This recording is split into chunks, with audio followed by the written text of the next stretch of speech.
I wasn't sure where else to post these stories, so I figured I'd share them here. I've been a search and rescue officer for a few years now, and along the way, I've seen some things that I think you guys will be interested in.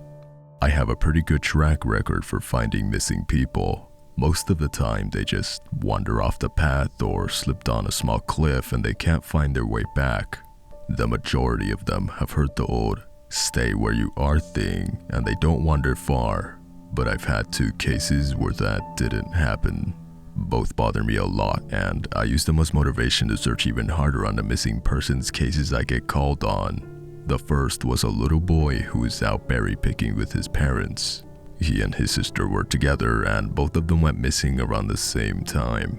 Their parents lost sight of them for a few seconds, and in that time, both the kids apparently wandered off. When their parents couldn't find them, they called us, and we came out to search the area. We found the daughter pretty quickly, and when we asked her where her brother was, she told us that he'd been taken away by the bear man. She said he gave her berries and told her to stay quiet, that he wanted to play with her brother for a while. The last she saw of her brother, he was riding on the shoulders of the bear man and seemed calm. Of course, our first thought was abduction, but we never found a trace of another human being in the area. The little girl was also insistent that he wasn't a normal man, but that he was tall and covered in hair like a bear, and that he had a weird face. We searched that area for weeks. It was one of the longest calls I've ever been on, but we never found a single trace of that kid. The other was a young woman who was out hiking with her mom and grandpa. According to the mother, her daughter had climbed up a tree to get a better view of the forest, and she'd never come back down. They waited at the base of the tree for hours, calling her name before they called for help. Again, we searched everywhere, and we never found a trace of her. I have no idea where she could have possibly gone because neither her mother or grandpa saw her come down. A few times I've been out on my own searching with a canine, and they've tried to lead me straight up cliffs. Not hills, not even rock faces, straight sheer cliffs with no possible handholds. It's always baffling, and in those cases we usually find the person on the other side of the cliff, or miles away from where the canine has led us. I'm sure there's an explanation, but it is sort of strange. One particularly sad case involved the recovery of a body. A 9-year-old girl fell down an embankment and got impaled on a dead tree at the base. It was a complete freak accident, but I'll never forget the sound her mother made when we told her what happened. She saw the body bag being loaded into an ambulance, and she let out the most haunting, heartbroken wail I've ever heard. It was like her whole life was crashing down around her, and a part of her had died with her daughter. I heard from another search and rescue officer that she killed herself a few weeks after it happened. She couldn't live with the loss of her daughter. I was teamed up with another search and rescue officer because we'd received multiple reports of bears in the area. We were looking for a guy who hadn't come home from a climbing trip when he was supposed to, and we ended up having to do some serious climbing to get to where he figured he'd be.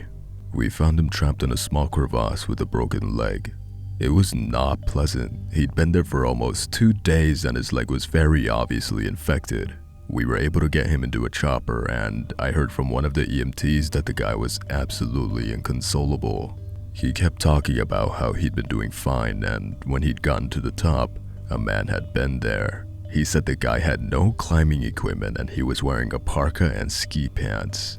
He walked up to the guy, and when the guy turned around, he said he had no face. It was just blank. He freaked out and ended up trying to get off the mountain too fast, which is why he'd fallen. He said he could hear the guy all night, climbing down the mountain and letting out the most horrible muffled screams. That story bothered the hell out of me. I'm glad I wasn't there to hear it. One of the scariest things I've ever had happen to me involved the search for a young woman who'd gotten separated from her hiking group. We were out until late at night because the dogs had picked up her scent. When we found her, she was curled up under a large rotted log. She was missing her shoes and backpack, and she was clearly in shock. She didn't have any injuries, and we were able to get her to walk with us back to the base. Along the way, she kept looking behind us and asking why. That big man with black eyes was following us. We couldn't see anyone, so we just wrote it off as some weird symptom of shock. But the closer we got to base, the more agitated this woman got. She kept asking me to tell him to stop making faces at her. At one point, she stopped and turned around and started yelling into the forest, saying that she wanted him to leave her alone. She said she wasn't going to go with him and she wouldn't give us to him. We finally got her to keep moving, but we started hearing these weird noises coming from all around us. It was almost like coughing, but more rhythmic and deeper. It was almost insect-like. I don't really know how else to describe it. When we were within sight of base ops, the woman turns to me and her eyes are about as wide as I can imagine a human being could open them. She touches my shoulder and says, "He says to tell you to speed up. He doesn't like looking at the scar on your neck." I have a very small scar on the base of my neck, but it's mostly hidden under my collar, and I have no idea how this woman saw it.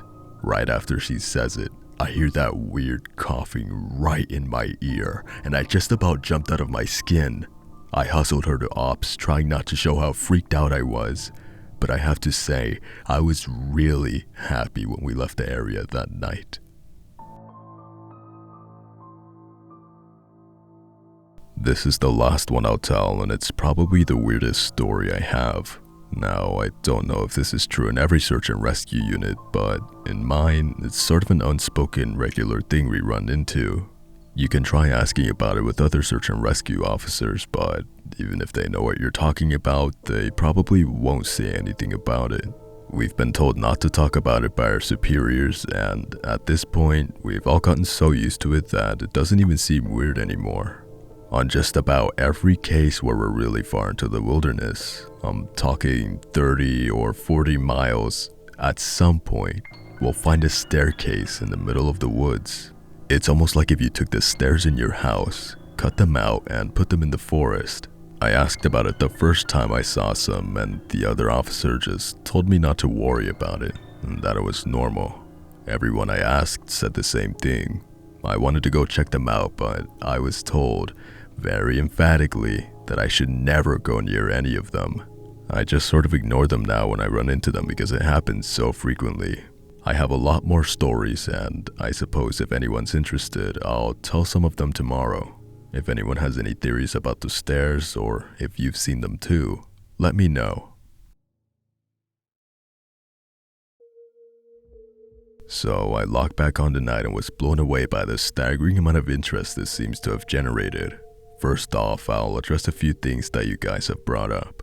There's been an overwhelming amount of people mentioning the similarity between some of my stories and those of David Paulides. I assure you, I'm not trying to rip him off in any way. I've got nothing but respect for the guy. He's actually what inspired me to write this because I can verify a lot of the things he talks about. We do have a lot of these strange missing persons cases, and most of the time they aren't solved. Either that or we find them in places they have no business being. I personally haven't been on many calls like that, but I'll share a few that I've seen and a story my friend told me that relates to this. There was a lot of feedback about the stairs, so I'll touch on that briefly here, and I'll also include a story. They come in a variety of shapes, sizes, styles, and conditions. Some are pretty dilapidated, just ruins, but others are brand new. I saw one set that looked like they came from a lighthouse. They were metal and spiral, almost old-fashioned. The stairs don't go up infinitely or farther than I can see, but some sets are taller than others. Like I said before, just imagine the stairs in your house, as if someone cut and pasted them in the middle of nowhere. I don't have any pictures. It's never really occurred to me to try again after the first time, and I don't really feel like risking my job over it. I'll try again in the future, but I can't really promise anything. A few people expressed confusion about the guy who ran into the man with no face. Just to clarify, when the climber ascended and reached the top of this peak, he saw another man in a parka and ski pants. This was the man with no face. Sorry about the confusing wording of that story. I'll try to avoid that in the future. Alright, on to the news stories. As far as missing persons go, I'd say about half the calls I get are related to that. The others are rescue calls. People who fall down cliffs and hurt themselves or get injured by fire, and you wouldn't believe how often this happens. Mostly drunk kids get bitten or stung by animals or insects. We're a tight team and we have veterans who are excellent at finding signs of lost people. That's what makes these cases where we never find any trace of them so frustrating. One in particular was upsetting for all of us because we did find a trace of them, but it just led to more questions than answers. An older man had been hiking alone on a well-established trail, but his wife called to say that he hadn't come home when he should have. Apparently, he had a history of seizures and she was worried that he hadn't taken his medication and had suffered one out on the trail.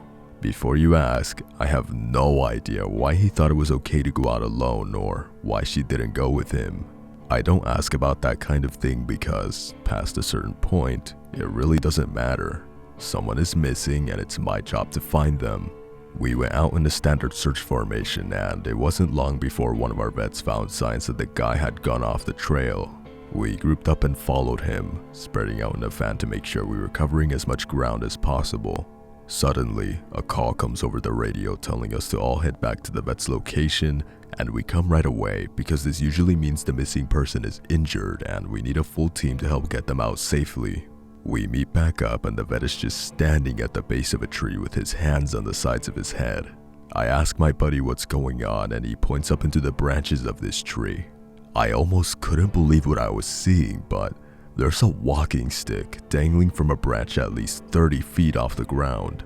The little strap thing on the handle has been looped around the branch and it's just hanging there.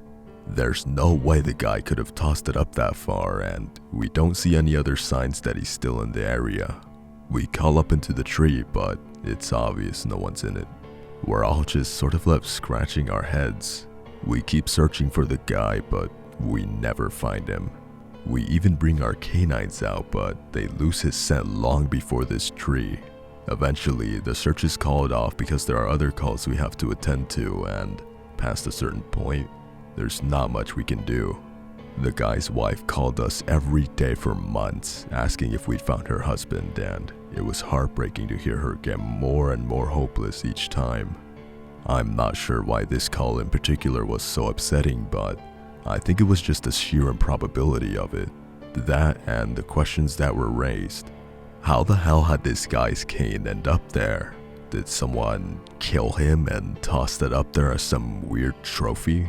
We did our best to find him, but it was almost like a taunt.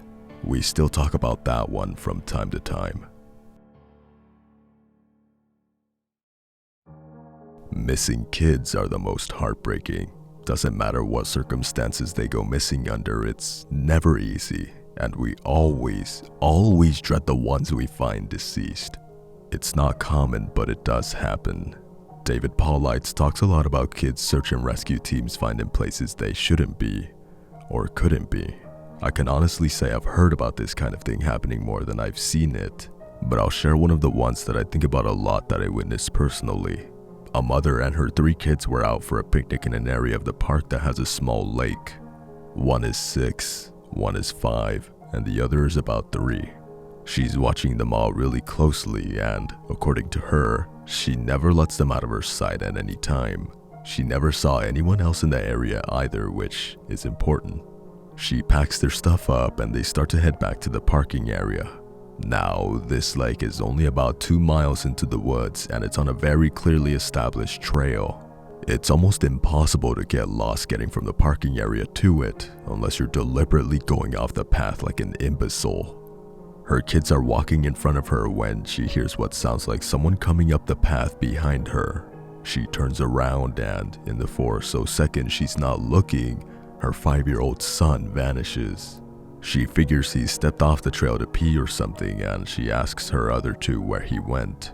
They both tell her that a big man with a scary face came out of the woods next to them, took the kid's hand and led him into the trees. The two remaining kids don't seem upset. In fact, she says later that it seems like they've been drugged. They're sort of spacey and fuzzy.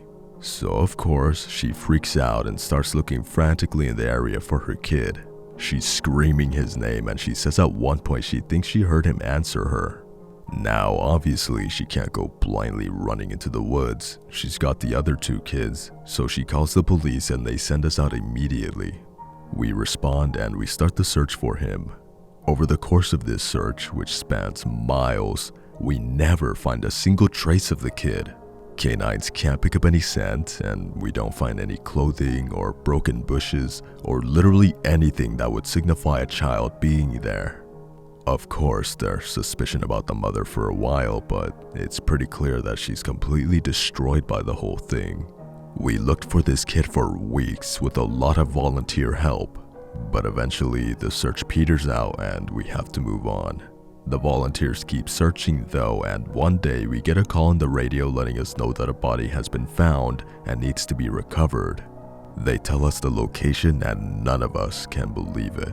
We figure it has to be a different kid, but we go out there, about 15 miles from the site where he vanished, and sure enough, we find the body of the kid we've been looking for. I have been trying to figure out how this kid got where he did ever since we found him, and I've never come up with an answer. A volunteer just happened to be in the area because he figured he might as well look in places no one else would think to on the off chance the body had been dumped. He comes to the base of a tall, rocky slope, and halfway up, he sees something. He looks through his binoculars, and sure enough, it's the body of a little boy stuffed in a little opening in the rock. He recognizes the color of the kid's shirt, so he knows right away that it's the missing boy. That's when he calls it in and we're dispatched. It took us almost an hour to get his body down, and none of us could believe what we were seeing. Not only was this kid 15 miles from where he'd started, there was no possible way he could have gotten up there on his own. This slope is treacherous and it's hard for even us to climb on it with our climbing gear. A 5-year-old boy had no way of getting up there, of that I'm certain. Not only that, but the kid doesn't have a scratch on him. His shoes are gone, but his feet aren't damaged or dirty, so it wasn't as if an animal dragged him up there. And from what we can tell, he hasn't been dead that long. He'd been out there for over a month by that point, and it looked like he'd only been dead for, at most, a day or two. The whole thing was unbelievably strange and was one of the most disconcerting calls I've ever been on. We found out later that the coroner determined the kid had died from exposure. He'd frozen to death, probably late at night 2 days before we found him. There were no suspects and no answers. To date, it's one of the weirdest things I've ever seen.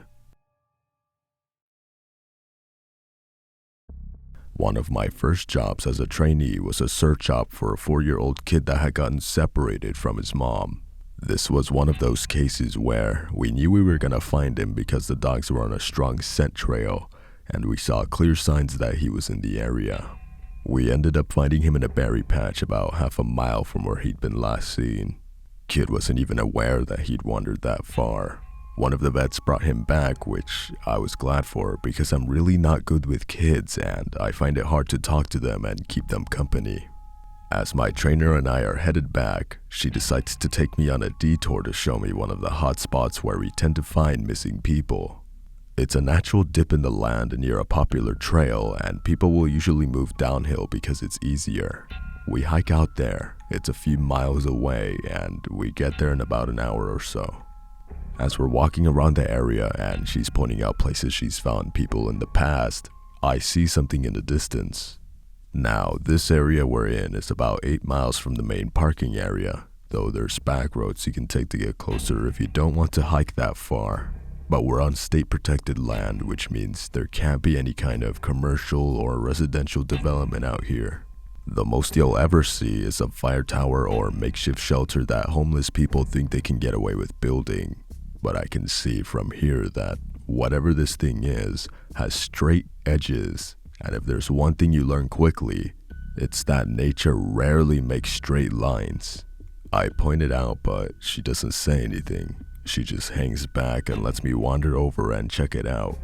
I get within about 20 feet of it, and all the hair on the back of my neck stands up. It's a staircase in the middle of the fucking woods. In the proper context, it would literally be the most benign thing ever. It's just a normal staircase with beige carpet and about 10 steps tall. But instead of being in a house where it obviously should be, it's out here in the middle of the woods. The sides aren't carpeted, obviously, and I can see the wood it's made of. It's almost like a video game glitch where the house has failed to load completely and the stairs are the only thing visible. I stand there and it's like my brain is working overtime to try and make sense of what I'm seeing. My trainer comes and stands next to me and she just stands there casually, looking at it as if it's the least interesting thing in the world. I ask her what the fuck this thing is doing here and she just chuckles. Get used to it, rookie. You're gonna see a lot of them. I start to move closer, but she grabs my arm hard. I wouldn't do that, she says. Her voice is casual, but her grip is tight, and I just stand there looking at her. You're gonna see them all the time, but don't go near them. Don't touch them. Don't go up them. Just ignore them. I start to ask her about it, but something in the way she's looking at me tells me that it's best if I don't. We end up moving on, and the subject doesn't come up again for the rest of my training.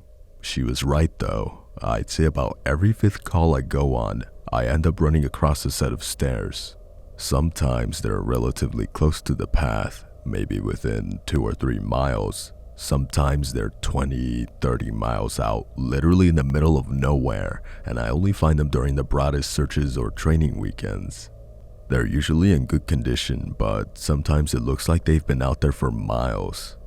All different kinds, all different sizes. The biggest I ever saw looked like they came out of a turn-of-the-century mansion and were at least 10 feet wide with steps leading up at least 15 or 20 feet.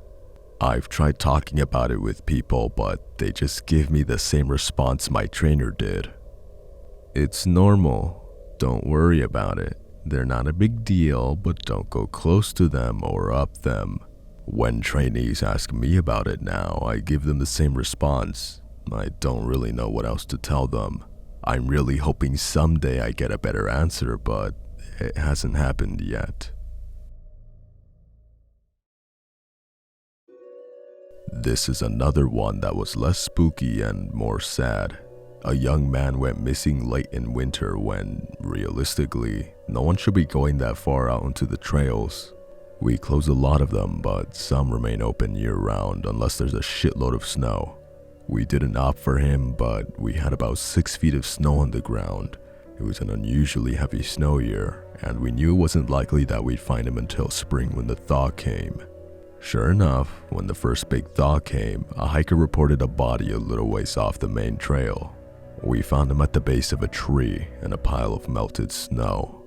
I knew right away what had happened, and it scared the living shit out of me. Most of you who ski or snowboard or spend any amount of time on a mountain will probably have guessed too. When snow falls, it doesn't collect as thick in the areas beneath the branches. It happens mostly with fir trees because they have a sort of closed umbrella shape.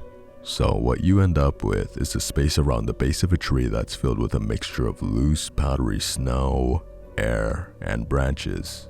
They're called tree wells, and they're not immediately obvious if you don't know what you're looking for. We put up signs in the welcome center, big ones, letting people know how dangerous they are, but every year that we get an unusual amount of snow, at least one person doesn't read them or doesn't take the warning seriously, and we find out about it in the spring. My best guess is that this young man was hiking and got tired or maybe a cramp from walking in the deep snow.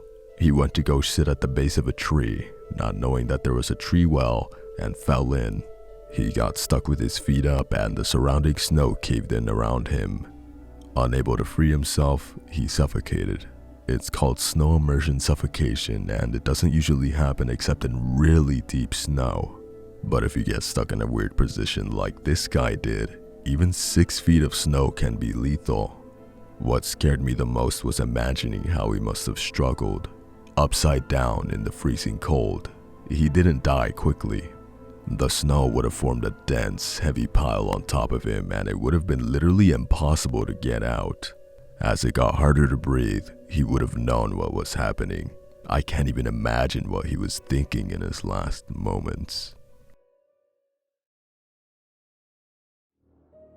A lot of my less outdoorsy friends want to know if I've ever seen the Goat Man while I've been out on calls.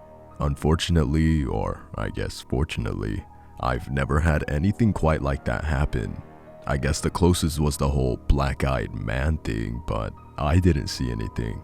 However, there was one call where I had something kind of similar happen, but I'm not sure I'm willing to chalk it up to the Goat Man. We'd gotten a report that an older woman had fainted along one of the trails and needed assistance getting back down to the main area. We hike up to where she's at, and her husband is just beside himself.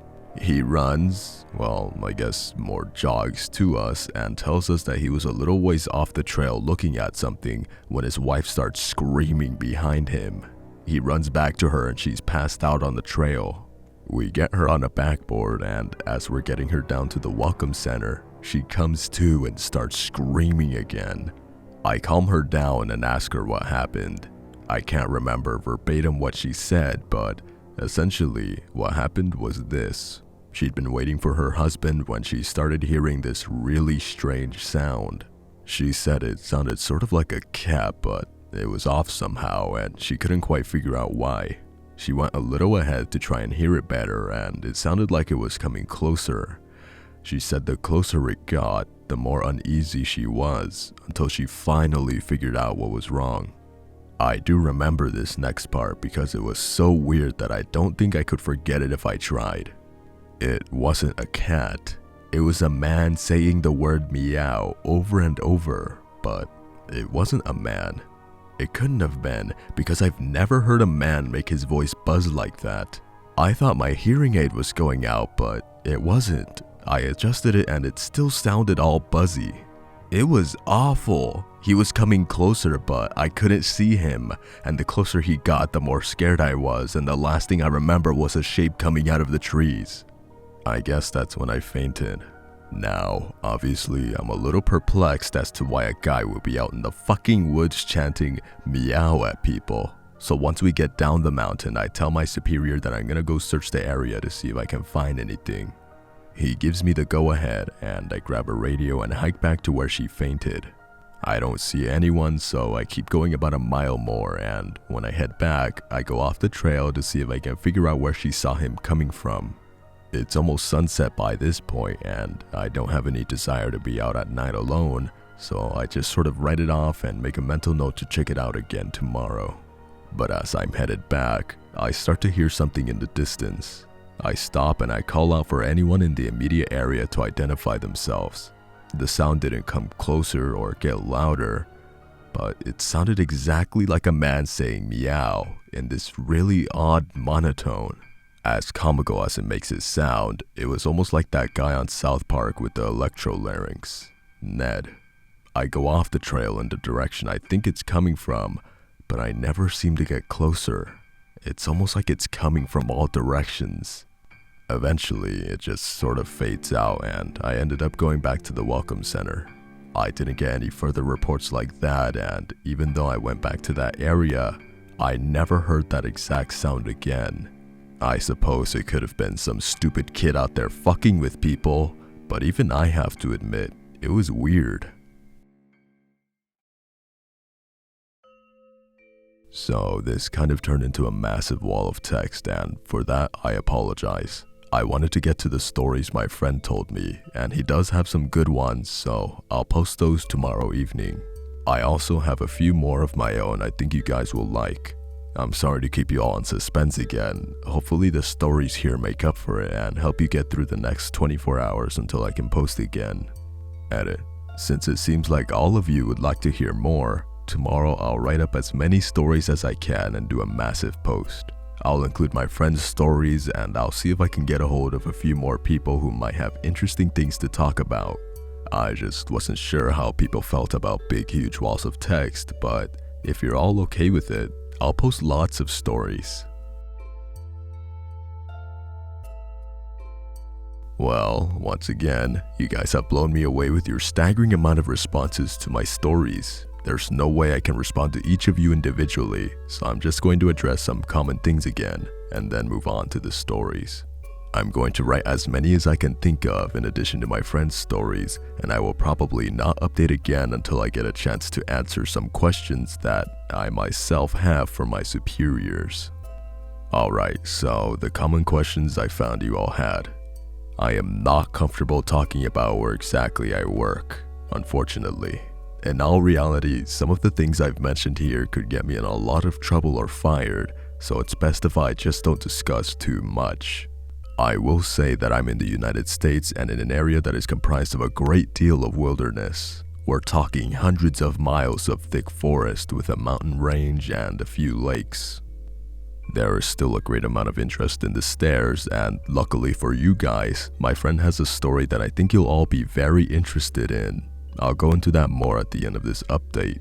As for whether or not I have ever thought of asking my superiors about them, I have, but again, I don't want to risk my job.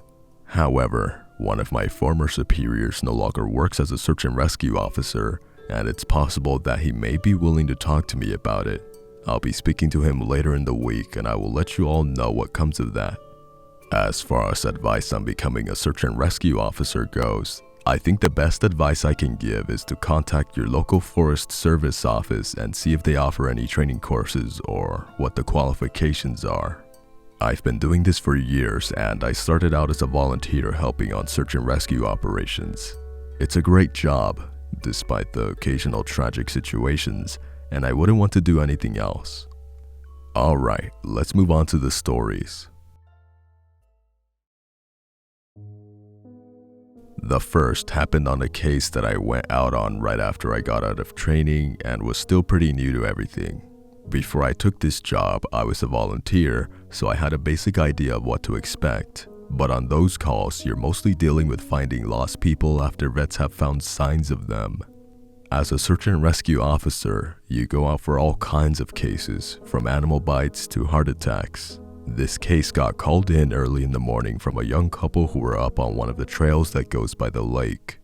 The husband was completely hysterical, and we couldn't really figure out what was going on. We could hear the woman screaming in the background, and he was begging us to come up there right away. When we get there, we see him holding his wife, and she's got something in her arms. She's screaming these awful, almost animal-like screams, and he's sobbing.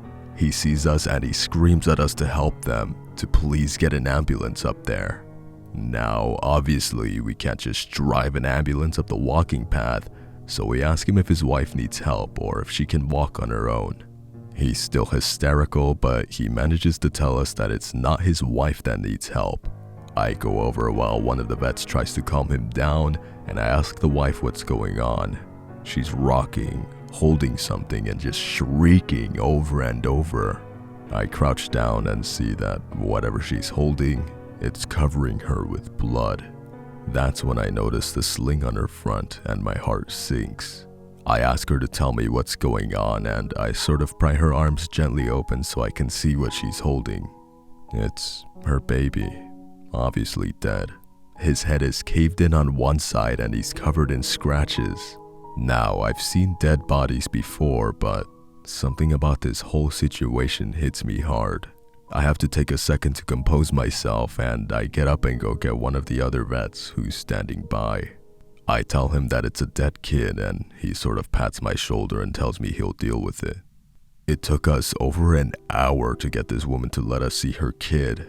Every time we try to take him from her, she flips out and tells us we can't have him, that he'll be okay if we just leave her alone and let her help him. But eventually, one of the vets manages to calm her down and she gives us the body. We took it back to the med area, but when the EMTs showed up, they told us that there was never any hope of saving the kid. He died instantly from the trauma to his head.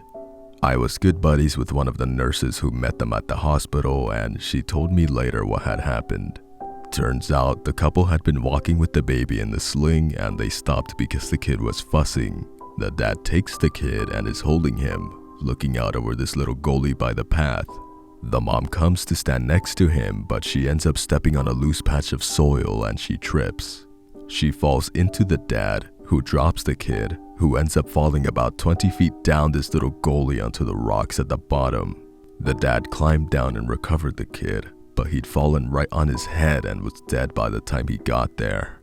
The baby was only about 15 months old.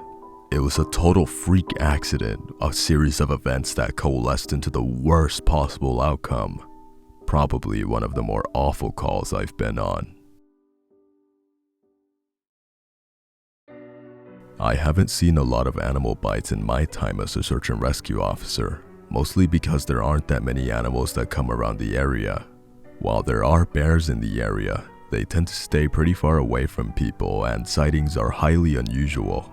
Most of the animals you'll see are the small ones like coyotes, raccoons, or skunks. What we do see frequently though are moose. And let me tell you, moose are nasty fuckers. They'll chase after anything for any reason and God help you if you get in between a female and its baby. One of the more amusing calls was of a guy who'd gotten chased down by an absolutely massive male moose and was stuck up a tree. Took us almost an hour to get him down, and when he was finally on solid ground again, he looks at me and says, "God damn, them fuckers is big up close." I guess that's not really a scary story, but we still laugh about that one. I honestly don't know how I'd forgotten this story, but it is, by far, the scariest thing that's happened to me. I guess maybe I've tried so long to forget about it that it just didn't come to mind right away. As someone who spends literally all of their time in the woods, you don't ever want to let yourself get scared of being alone or out in the middle of nowhere. That's why when you have experiences like this, you tend to just forget about them and move on. This is, to date, the only thing that's ever made me really seriously consider if this job is the right one for me. I don't really like talking about it much, but I'll do the best I can to remember it all. As I recall, this took place right at the end of spring. It was a typical lost child call. A 4-year-old girl had wandered away from her family's campsite and had been missing for about 2 hours. Her parents were completely despondent and told us what most parents do. "My kid would never wander away. She's so good about staying close. She's never done anything like this before." We assured the parents that we'll do everything we can to find her, and we spread out in a standard search formation. I was partnered with one of my good buddies, and we were sort of casually holding conversation while we hiked. I know it sounds callous, but you do sort of become desensitized when you've done this long enough. It becomes the norm, and I think to a certain extent, you have to learn to desensitize yourself in order to work this job. We search for a good 2 hours, going well beyond where we think she'd be, and we come out of a small valley when something makes us both stop in unison. We freeze and look at each other, and there's almost a sensation like a plane depressurizing. My ears pop and I have this odd sensation of having dropped about 10 feet. I start to ask my buddy if he felt that, but before I can, we hear the loudest sound I've ever heard in my life. It's almost like a freight train passing directly by us, but it's coming from every direction at once, including above and below us. He screams something to me, but I can't hear him over this deafening roar. Understandably freaked out, we look all around us trying to find the source of the sound, but neither of us sees anything. Of course, my first thought is a landslide, but we're not near any cliffs, and even if we were, it would have hit us by now. The sound goes on, and we're trying to yell to each other, but even standing close together, we can't hear anything but this sound. Then, as suddenly as it starts, it stops, like someone threw a switch and cut it off. We stand there for a second, perfectly still, and slowly, the normal sounds of the woods come back. He asks me what the fuck just happened, but I just kind of shrug and we stand there looking at each other for a minute. I get on the radio and ask if anyone else just heard the end of the fucking world, but no one else hears it, even though we're all within shouting distance of each other. My buddy and I just sort of shrug it off and keep going. About an hour later, we all check up on the radios and no one's found the little girl. Most of the time, we won't search when it gets dark, but because we don't have any kind of lead on her, a few of us decide to keep going, including me and my buddy. We keep close together and we're calling out for her every couple of minutes. At this point, I'm hoping beyond hope that we find her, because while I may not like kids, the idea of them being out all alone in the dark is awful. The woods can be intimidating to kids in the daylight. At night, well, it's a whole different beast. But we're not seeing any signs of her or getting any responses, and around midnight, we decide to turn around and head back to the rendezvous point. We're about halfway back when my buddy stops and shines his light to the right of us into a really thick deadfall or group of dead trees. I ask him if he's heard a response, but he just tells me to be quiet a second and listen.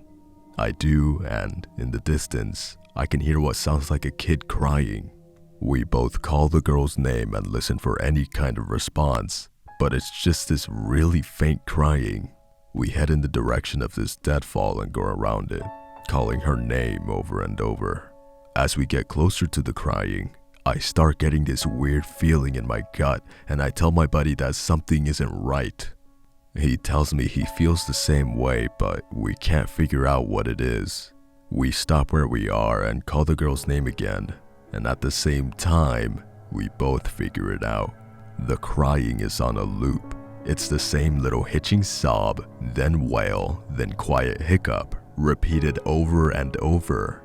It's exactly the same every time, and without saying another word, we both take off running. It's the only time I've ever lost my composure like that, but something about it was so incredibly wrong, and neither of us wanted to stay out there anymore. When we got back to the rendezvous, we asked if anyone else had heard anything strange, but no one else knew what we were talking about. I know it sounds sort of anticlimactic, but that call fucked me up for a long time. As for the little girl, we never found a trace of her. We keep an eye out for her and all the other people who we've never found, but frankly, I doubt we'll ever find anything. Of the missing persons calls I've gone out on, only a handful have ever resulted in a complete disappearance, meaning no trace of the person and no body ever found. But sometimes, finding a body just leads to more questions than answers. Here are some of the bodies we found that have become infamous in our team. A teenage boy whose remains were recovered almost a year after he vanished. We found the top of his skull, 2 finger bones, and his camera almost 40 miles from where he was last seen. The camera, sadly, was destroyed. The pelvis of an older man who had vanished a month earlier. That was all we found. The lower jaw and right foot of a 2-year-old boy on the highest peak of a ridge in the southern part of the park. The body of a 10-year-old girl with Down syndrome, almost 20 miles from where she'd vanished. She had died of exposure 3 weeks after going missing, and all of her clothes were intact except for her shoes and jacket. There were berries and cooked meat in her stomach when they did the autopsy. The coroner said it appeared as if someone had been taking care of her. There were no suspects ever identified. The frozen body of a 1-year-old baby, found a week after vanishing in the hollow trunk of a tree 10 miles from the area he was seen last.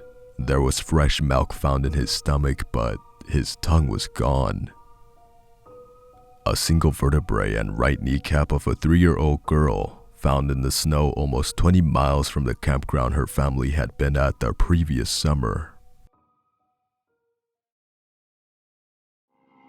Now, on to a couple of the stories my friend told me. I mentioned that you were all interested in the stairs, and you're in luck. He's had a closer encounter with them.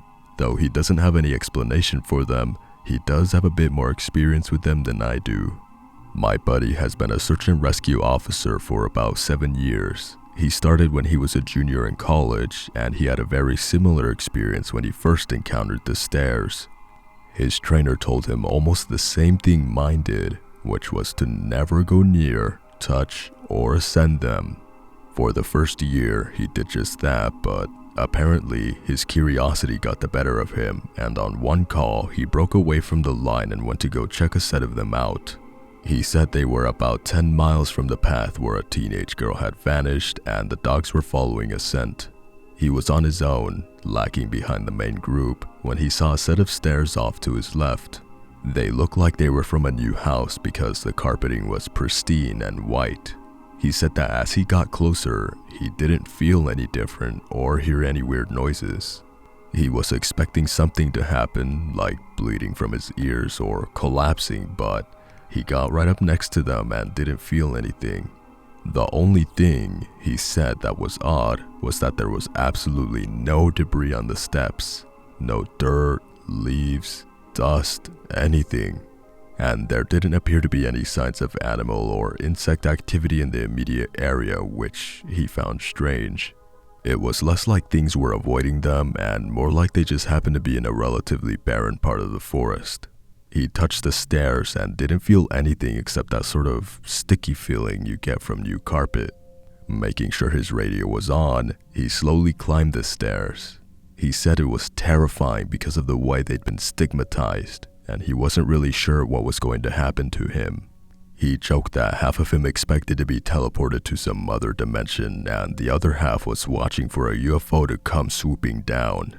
But he got to the top with little event and he stood there looking around. But, he said, the longer he stood on the top step, the more he felt like he was doing something very, very wrong.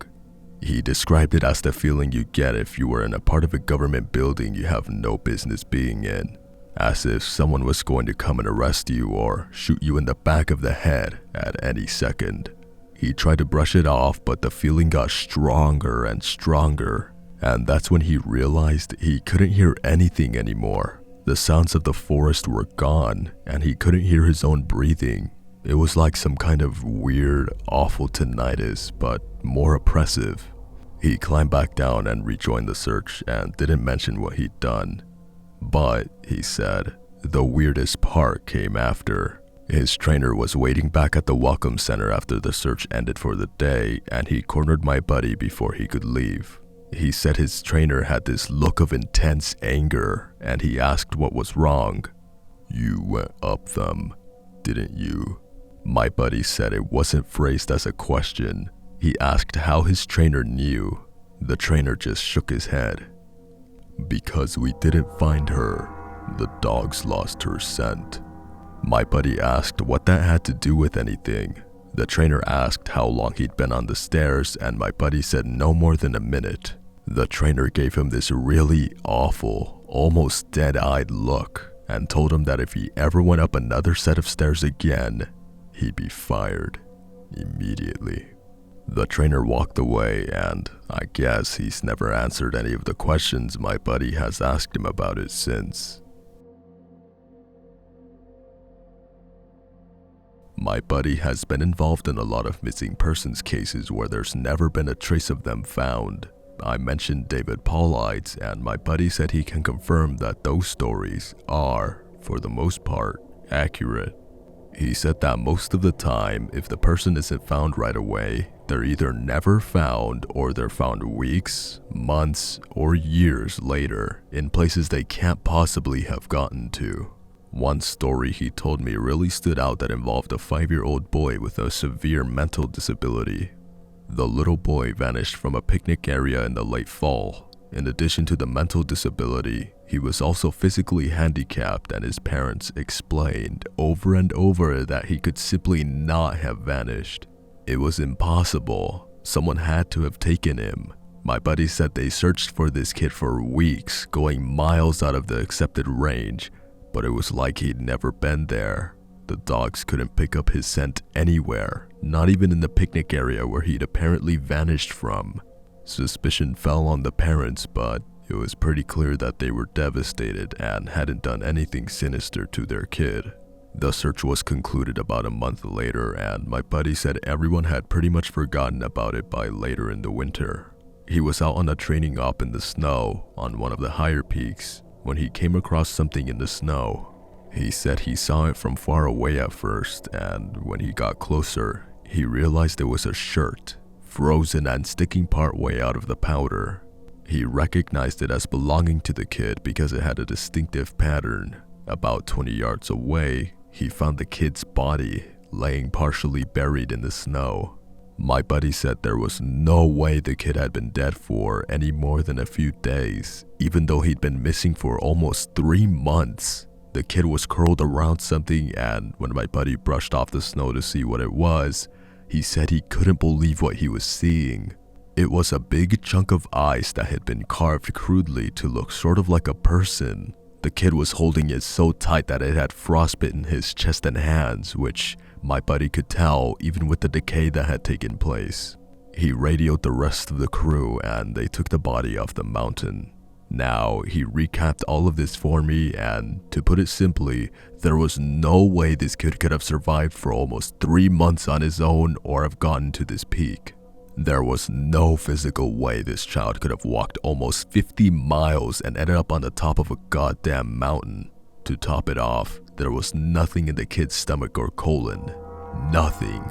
Not even water. It was like, my buddy said, the kid had been taken off the face of the earth, put in suspended animation, and dropped on this mountain months later, only to die of exposure. He's never really gotten over that one. The last story I'll share from him was one that took place relatively recently, only a few months ago. They were out doing a recon for mountain lions because there had been several reports of sightings in the last couple of days. One of our jobs is to scout out the areas where these animals are seen to ensure that if they are in the area, we can warn people and close off those trails. He was out on his own in a very heavily forested part of the park toward dusk when he heard what sounded like a woman screaming in the distance. Now, as most of you know, when a mountain lion screams, it sounds almost exactly like a woman being brutally murdered. It's unsettling, but far from abnormal. My buddy radioed back and let ops know that he'd heard one and that he was going to keep going to see if he could figure out where its territory started. He heard the mountain lion scream a couple more times, always from the same spot, and determined the approximate area of the mountain lion's territory. He was about to head back when he heard another scream, this time within only a few yards of him. Of course, he freaks out and starts heading back at a much faster pace because the last thing he wants is to run into a goddamn mountain lion and get mauled to death. As he got back on the path and started heading back, the screaming followed him and he broke into a jog. When he was about a mile from ops, the screaming stopped and he turned around to see if it was following him. It was almost night by this point, but he said in the distance, just before the path rounded a corner, he could see what looked like a male figure. He called out to them, warning them that the paths were closed and that he needed to come back to the welcome center. The figure just stood there and my buddy started to walk over. When he was about 10 yards away, the figure took, as he described, an impossibly long step toward him and let out the same scream my buddy had been hearing. My buddy didn't even say anything, he just turned and sprinted back to ops, never looking behind him. By the time he got back, the screaming had moved back into the woods. He didn't mention it to anyone else, just said that there was a mountain lion in the area and that they would need to close those paths until the animal could be located and moved.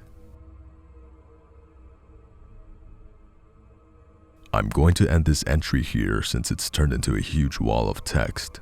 I'm going to be heading out on a yearly training op tomorrow morning, so I'll be gone until early next week. I'll be meeting with a lot of former trainers and buddies who work in other areas of the park, and I'll be asking around about any stories they'd like to share. I'm so glad you guys have been interested in my stories, and once I'm back from this op, I'll continue to share them. Hey guys, I'm back from my training op and I have a lot of really interesting stories to share with you. I've got enough that I'm going to break them up into 2 parts, this being the first. I'd love to put them all in one entry, but I just haven't had a chance to write them all down yet. I didn't have anything too crazy happen while I was out there, but we did have one incident with a rookie that I found relevant. Since I'm sure you guys have been waiting for these, I'll just get right into the stories. I'll assign each batch of stories to the person who told them to me. KD.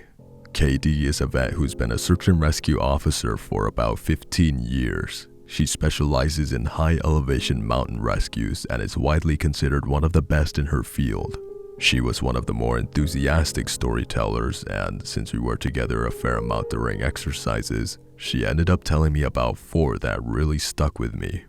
The first she told me in response to my asking about her most traumatic calls. She shook her head and told me that really bad calls happen more frequently on the mountain since the potential for nasty accidents is higher. About 5 years ago, one of the parks she worked at had a string of disappearances. It was a bad year, she said, one of the worst on record as far as weather went. They were getting about a foot of new snow every couple of days, and there were a few avalanches that killed some climbers. They'd warned people about staying on the mapped areas, but of course, there's always those who don't listen. In one particularly nasty case, an entire family got wiped out because the father decided he knew better than the officials, and he took them out into an area that wasn't safe. They were snowshoeing, and as best as Katie could figure, they'd walk onto a shelf of snow that looked solid, but actually wasn't. It gave way and this family went ass over tea kettle almost 300 feet down a slope. They landed on the rocks at the bottom and the parents died instantly. One of the kids did as well, but the other 2 survived. One had a broken leg and fractured ribs. The other was almost unharmed save for some bruising and a sprained ankle. The uninjured child left his sibling behind and set out to find help. KD said the kid didn't make it more than half a mile before a storm overtook him. Kid stopped to try and get warm or maybe just to rest and ended up freezing to death. They ended up finding the family with the help of some witnesses who saw them heading out into the wilderness, and she was the one to find the kid who'd frozen to death looking for help. She said it had just started to snow, just enough to obscure long-distance vision, but not enough to make searching impossible. She saw a figure sitting in the snow up ahead and she got to it as quickly as possible. She described in detail how, as she got closer, she realized first that it was a child, second that they were deceased, and third that they had frozen in one of the most pitiful positions she's ever found a corpse in. The kid was sitting upright with his knees tucked up against his chest. His arms were curled around them and his head was tucked up in his coat. When she moved the coat to look at his face, she saw he'd died crying. His face was twisted and the tears were frozen on his cheeks. She said it was painfully obvious that the kid was terrified when he succumbed to hypothermia, and as a mother, it broke her heart. She told me repeatedly that she hopes the father is burning in hell as we speak. The other traumatic story she told me that stood out in my mind was one that happened when she was a rookie. Her team got a report of an experienced climber who hadn't come home the previous day. His wife was convinced that something bad had happened because he'd never failed to come home on time. They went out looking for him and had to climb what sounded like some very technically challenging parts of the mountain. They got to a relatively flat area and Katie started seeing blood in the snow. She followed the trail and, as she went, she started seeing little bits of tissue. She wasn't sure exactly what body part it had come from, but the farther she followed it, the more there was. She follows this blood and tissue trail to a sheltered area under a cliff face and she finds the climber. She said there was so much blood, more than she'd ever seen before. He was lying face down, one arm stretched in front of him, as if he died crawling. She looks closer and sees that he's been partially disemboweled, which is where the tissue she'd seen had come from. The guy has an ice pick tucked into a hip holster and it's covered in blood. Of course, they'll never be sure exactly what happened, but she said as best she can figure, this is what went down. The guy had been attempting to climb up to the next area and had been using his ice axe to ascend. He'd probably hit a loose patch and had fallen. On the way down, or possibly when he landed, he'd gotten impaled by the axe and it had disemboweled him. He'd drug himself along, tearing pieces of himself out as he went, and had died under the cliff face. She isn't terribly bothered by gore, but I guess a few of the guys who came to help her remove the body threw up when they turned him over, and a good portion of his intestines spilled out. I mentioned to her that I was interested in hearing about any experiences she had with people completely disappearing. Her eyes light up and she leans in close to me. "Wanna hear a real doozy?" she asks. She tells me about how, when she first started, there was a case that got a lot of attention in the media. A family had been out berry picking in an area of the forest very close to the entrance of the park.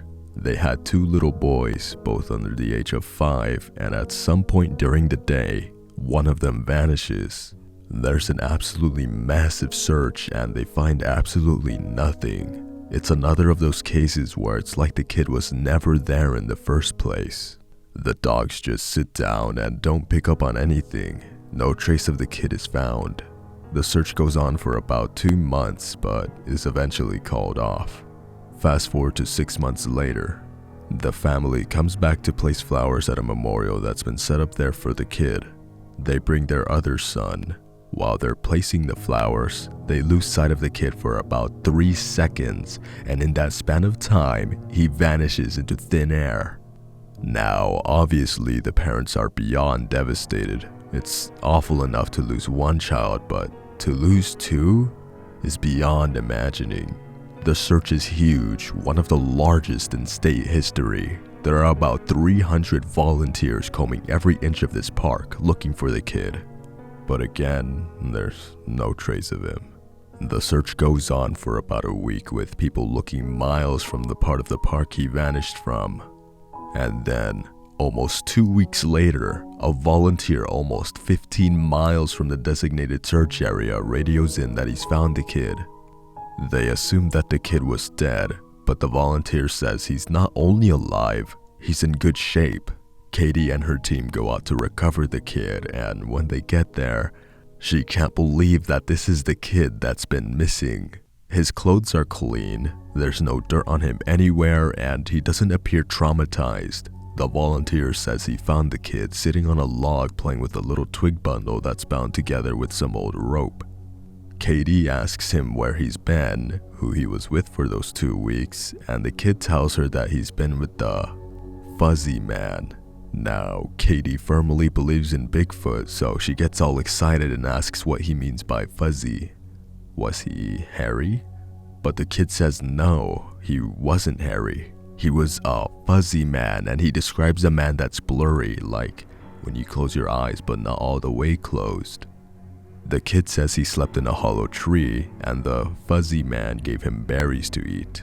Katie asks if the man was mean, if he scared the kid, and the kid says no, he wasn't scary, but I didn't like how he didn't have eyes. Katie says they get the kid back to headquarters and a cop takes him into town to talk to him more about what happened. She's friends with the cops that talked to him, and she said the kid described being kept in this tree by the fuzzy man and given berries whenever he was hungry. He was allowed to wander around a very specific clearing, but when he tried to go further, the fuzzy man would get mad and yell real loud, even though he didn't have a mouth. When the kid got scared at night, the fuzzy man made it go brighter and gave him the twig bundle. He said the fuzzy man was going to keep him, but he had to let him go because the kid wasn't the right kind. He either can't or won't elaborate more on that. The cops are just sort of left scratching their heads, and the search for his brother is renewed with no results. The kid has no idea where his brother might be, and they never find him. The last story that Katie told me was of something that happened to her when she got separated from her training group when she was a rookie. They were learning the basics of high elevation belaying on a well-mapped side of the mountain, and she had to use the bathroom. She went off about 50 yards from the group during a meal break and did her business. I'll tell the rest exactly as she told it to me. So I go to take a piss, and once I'm done, I start going back to the group. But I've only gotten about 5 feet when I realize that I have no idea where I am. And this wasn't a, oh, I got turned around, lost. I mean, I literally had no fucking clue where I was. If you'd asked me, I don't even think I'd have been able to tell you what state we were in. It was sort of how I imagine people with amnesia feel, you know? You're completely lost and you have no idea what to do. So I stood there for a while, just trying to figure out where the fuck I was and what I was supposed to do. But the longer I stand there, the more confused and turned around I get, so I started walking. As I recall, I just picked a random direction and went for it. And as I'm walking, it's just getting worse and worse, to the point where I have no concept of why I'm on the mountain in the first place. I'm just trudging through the snow, and then I start hearing this voice. It's kind of inside my head, almost, like if a frog could talk, all low and croaky. And it's telling me over and over, it's okay, you just need to find something to eat. Find something to eat and you'll be okay. Just keep walking and find something to eat. Eat. So I start looking around for anything that I can eat, and I swear to God, I've never felt that hungry in my whole life. It was bottomless, and I think I'd have eaten just about anything you put in front of me right then. I had no concept of time, so I had no idea how long I'd been out when I hear an actual voice coming toward me. I go toward it and I see one of the other search and rescues, and he looks fucking terrified. He's running toward me, asking if I'm okay and what the hell I'm doing out here. And the scary thing was, as he's heading toward me, I kind of see myself reaching into my belt for my hunting knife. I'm not even really thinking about what I'm doing, but what I am thinking is that I have to eat. If I don't eat, I'll never be okay again. So I just have to eat. He sees me doing that and he backs off right away. He yells at me to put my knife away and that he's not gonna hurt me, and that's what kind of snaps me back. All of a sudden, I know exactly where I am and I put the knife away. I run to him and ask him how long I've been gone, thinking he'll tell me I've been gone for half an hour or so. But he tells me that I've been gone for 2 fucking days. I've gone over 2 peaks and ended up almost on the other side of the mountain, and if I'd kept going, I would have ended up wandering into about 300 miles of wilderness. They would have never found me. He can't believe I'm not dead, and of course, I don't know what the fuck to think. To me, no time has passed at all. I don't say anything, I just go back with him to a rendezvous point and I'm taken back to HQ to be airlifted to the hospital. When I get there, they do all kinds of tests and try to figure out what happened. As best as they can guess, I had some kind of weird fugue state, which is kind of like amnesia, or a weird seizure that knocked my brain out of whack. But the truth is that we don't really know. It's never happened again, but I'll tell you, ever since then, I never go out there alone. People rag on me for making them come with me when I have to leave the group, but I just tell them that listening to me piss in the snow is better than losing me for 2 fucking days on a freezing mountain.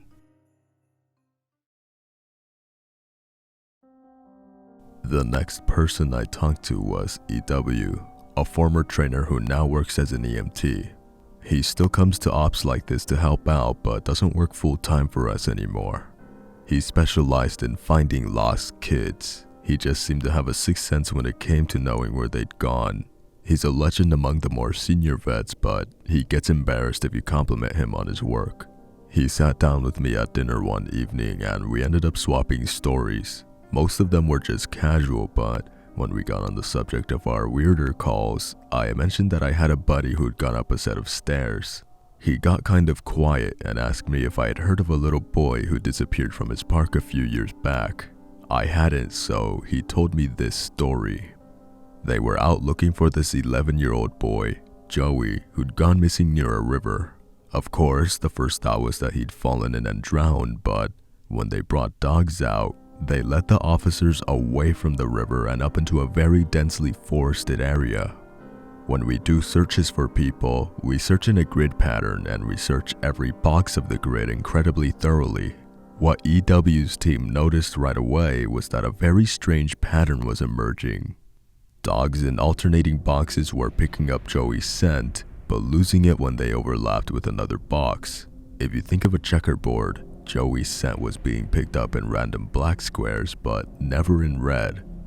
This, of course, didn't make any sense because how could the kid bounce from area to area without leaving a scent in each place he passed? EW and his partner pass into a new box of the grid, and EW notices a set of stairs about 50 yards away. He tells his partner that they need to go check near it, but his partner flat out refuses. He tells EW that he's made it a point never to go near any stairs he sees, and that while it may be routine, he's not to pretend that it's normal. He tells EW that he'll wait inside while EW checks. EW says he was irritated, but he felt for the guy and didn't push him on the subject. I walked over to the stairs. They were small, kind of like stairs into a basement. I don't really feel strongly one way or the other about them. The stairs, I mean, so I wasn't scared or anything. I guess I'm like everyone else, and I just prefer not to think about them too much. Anyway, I went over and I could see that there was something lying on the bottom step, sort of curled up.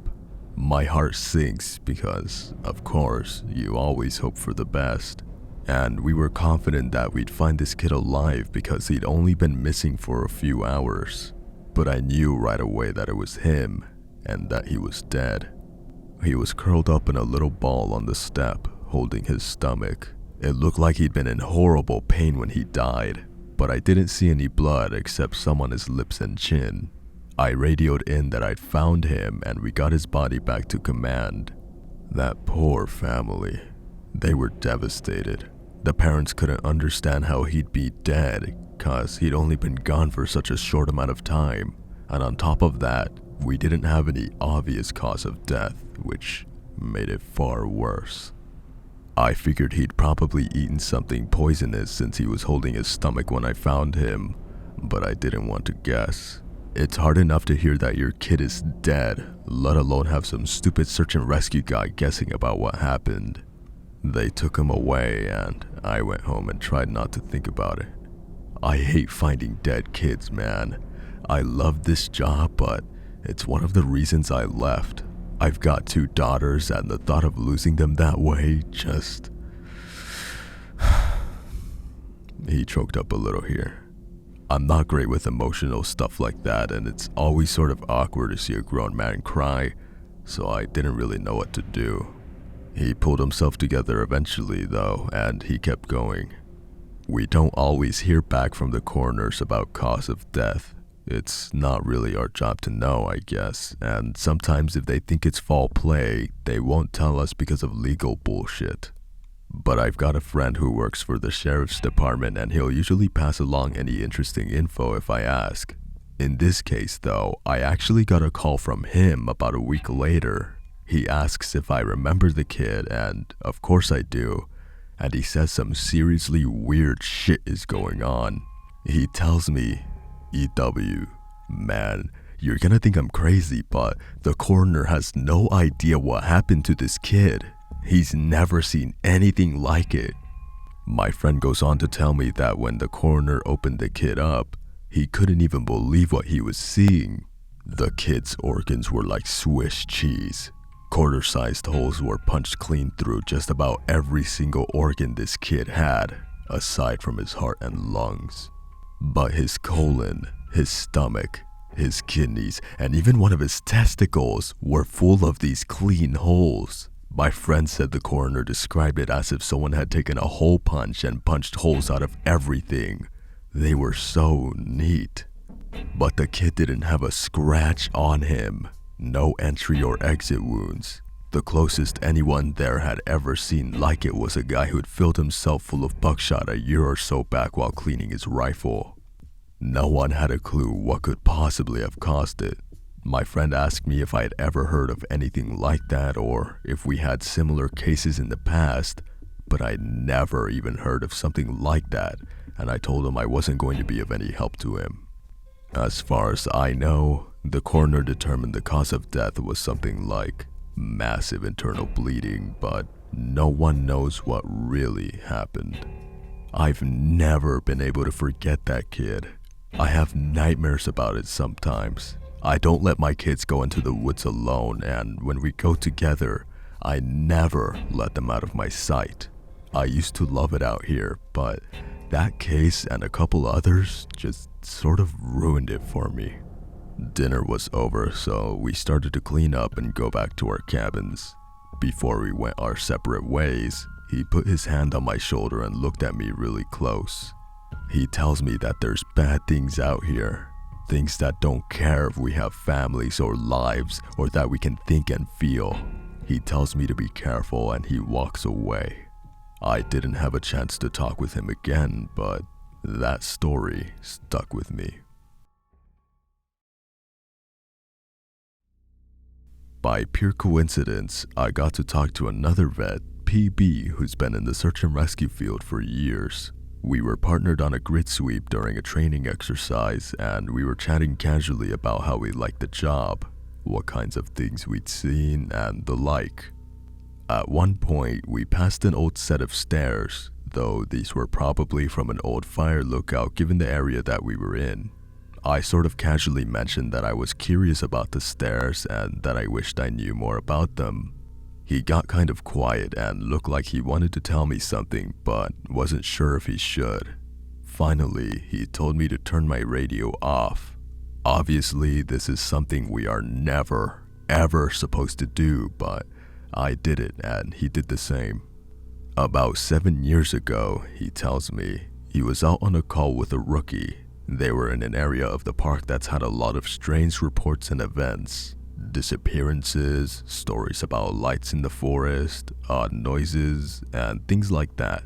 The rookie was totally spooked, kept going on and on about things out in the woods. According to PB, the guy wouldn't stop talking about the goat man, just on and on. Goat man this and goat man that. Finally, I told him that there was plenty else to be afraid of out here that was very real, and that he'd better get over this thing with the goat man.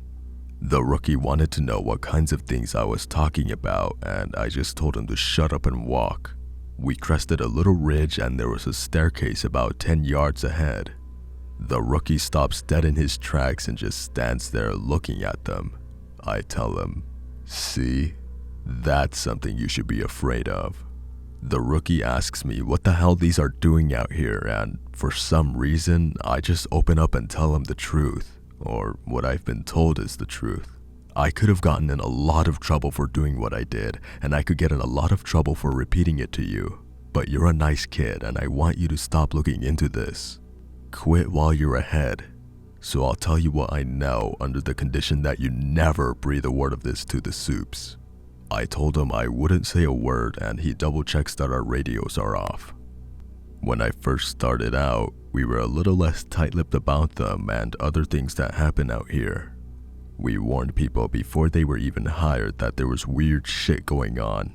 I guess the Forest Service was tired of having such a massive turnover rate, and they wanted people to know what they were getting into.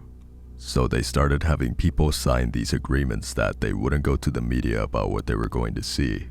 The Forest Service didn't want to scare people away, so the last thing they needed were spooked rookies running off to the media with stories of ghosts and haunted stairs. But eventually, they found that their agreements weren't necessary. People not only didn't want to talk about what they saw, they wouldn't. A few times, media tried to talk to people when kids or hikers would disappear and no one would say a word. I can't really explain it. I guess we just don't really want to admit anything is wrong. This is our job, to be out in the woods every single day. We don't need to be spooked, and the best way to avoid that is to pretend like everything's okay. So I'll tell you everything I can think of, and after that, I'm done talking about it for good, and I expect you not to bring it up around me. Ever. The stairs have been out here as long as the parks have existed. We have records going back decades describing them. Sometimes people go up them and nothing happens. Other times... Look, I really don't like talking about this, but sometimes really bad shit happens. I saw one guy get his hand sliced clean off when he got to the top step. He reached out to touch a tree branch, and it happened so fast. 1 second his hand was there and the next it was gone. Completely clean wound. We didn't find his hand and the guy almost died. Another time, a woman touched one of the stairs and a blood vessel in her brain exploded. Literally exploded, like a water balloon. She sort of stumbled down and came over to me, and all she got out was, "I think something is wrong with me." She dropped like a sack of flour, dead before she hit the ground. I'll never forget the way the blood leaked into the inside of her eye. Before she died, I watched it turn red. I watched it happen and there wasn't a single thing I could do to help. We warn people not to go anywhere near them, but there's always at least one idiot who does. And even if nothing happens to them, something bad always happens. Kids go missing as we're on their trail. Someone dies the next day, cut in half in a completely safe part of the park. I don't know why, but something bad always happens. I don't know exactly why they're out here, but it doesn't matter. They're here, and if we were smart, we'd tell our new officers exactly what they're capable of. We were both quiet for a little while. I was afraid to talk because I wasn't sure if he was done. He looked like he wanted to say something else. Finally, he spoke up again. "Have you ever noticed how you can't find the same ones twice?" I nodded, expecting him to continue, but he just stayed quiet, walking alongside me, and eventually he started a story about the biggest deer he'd ever seen in the park. I didn't bring up the subject again, and I didn't press him for any more stories. He dropped out of the op the next day. Apparently, he left before the sun came up. He said he was sick. None of us have heard from him since he left.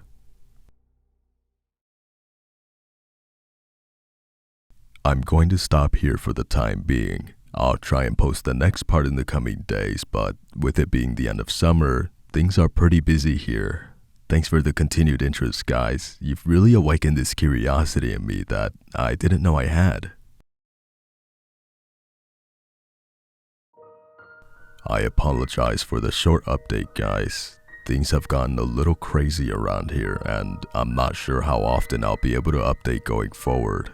I really appreciate all of the support you guys have given me, and while I only have a couple of stories to share with you, I'll be interested to see what you all think.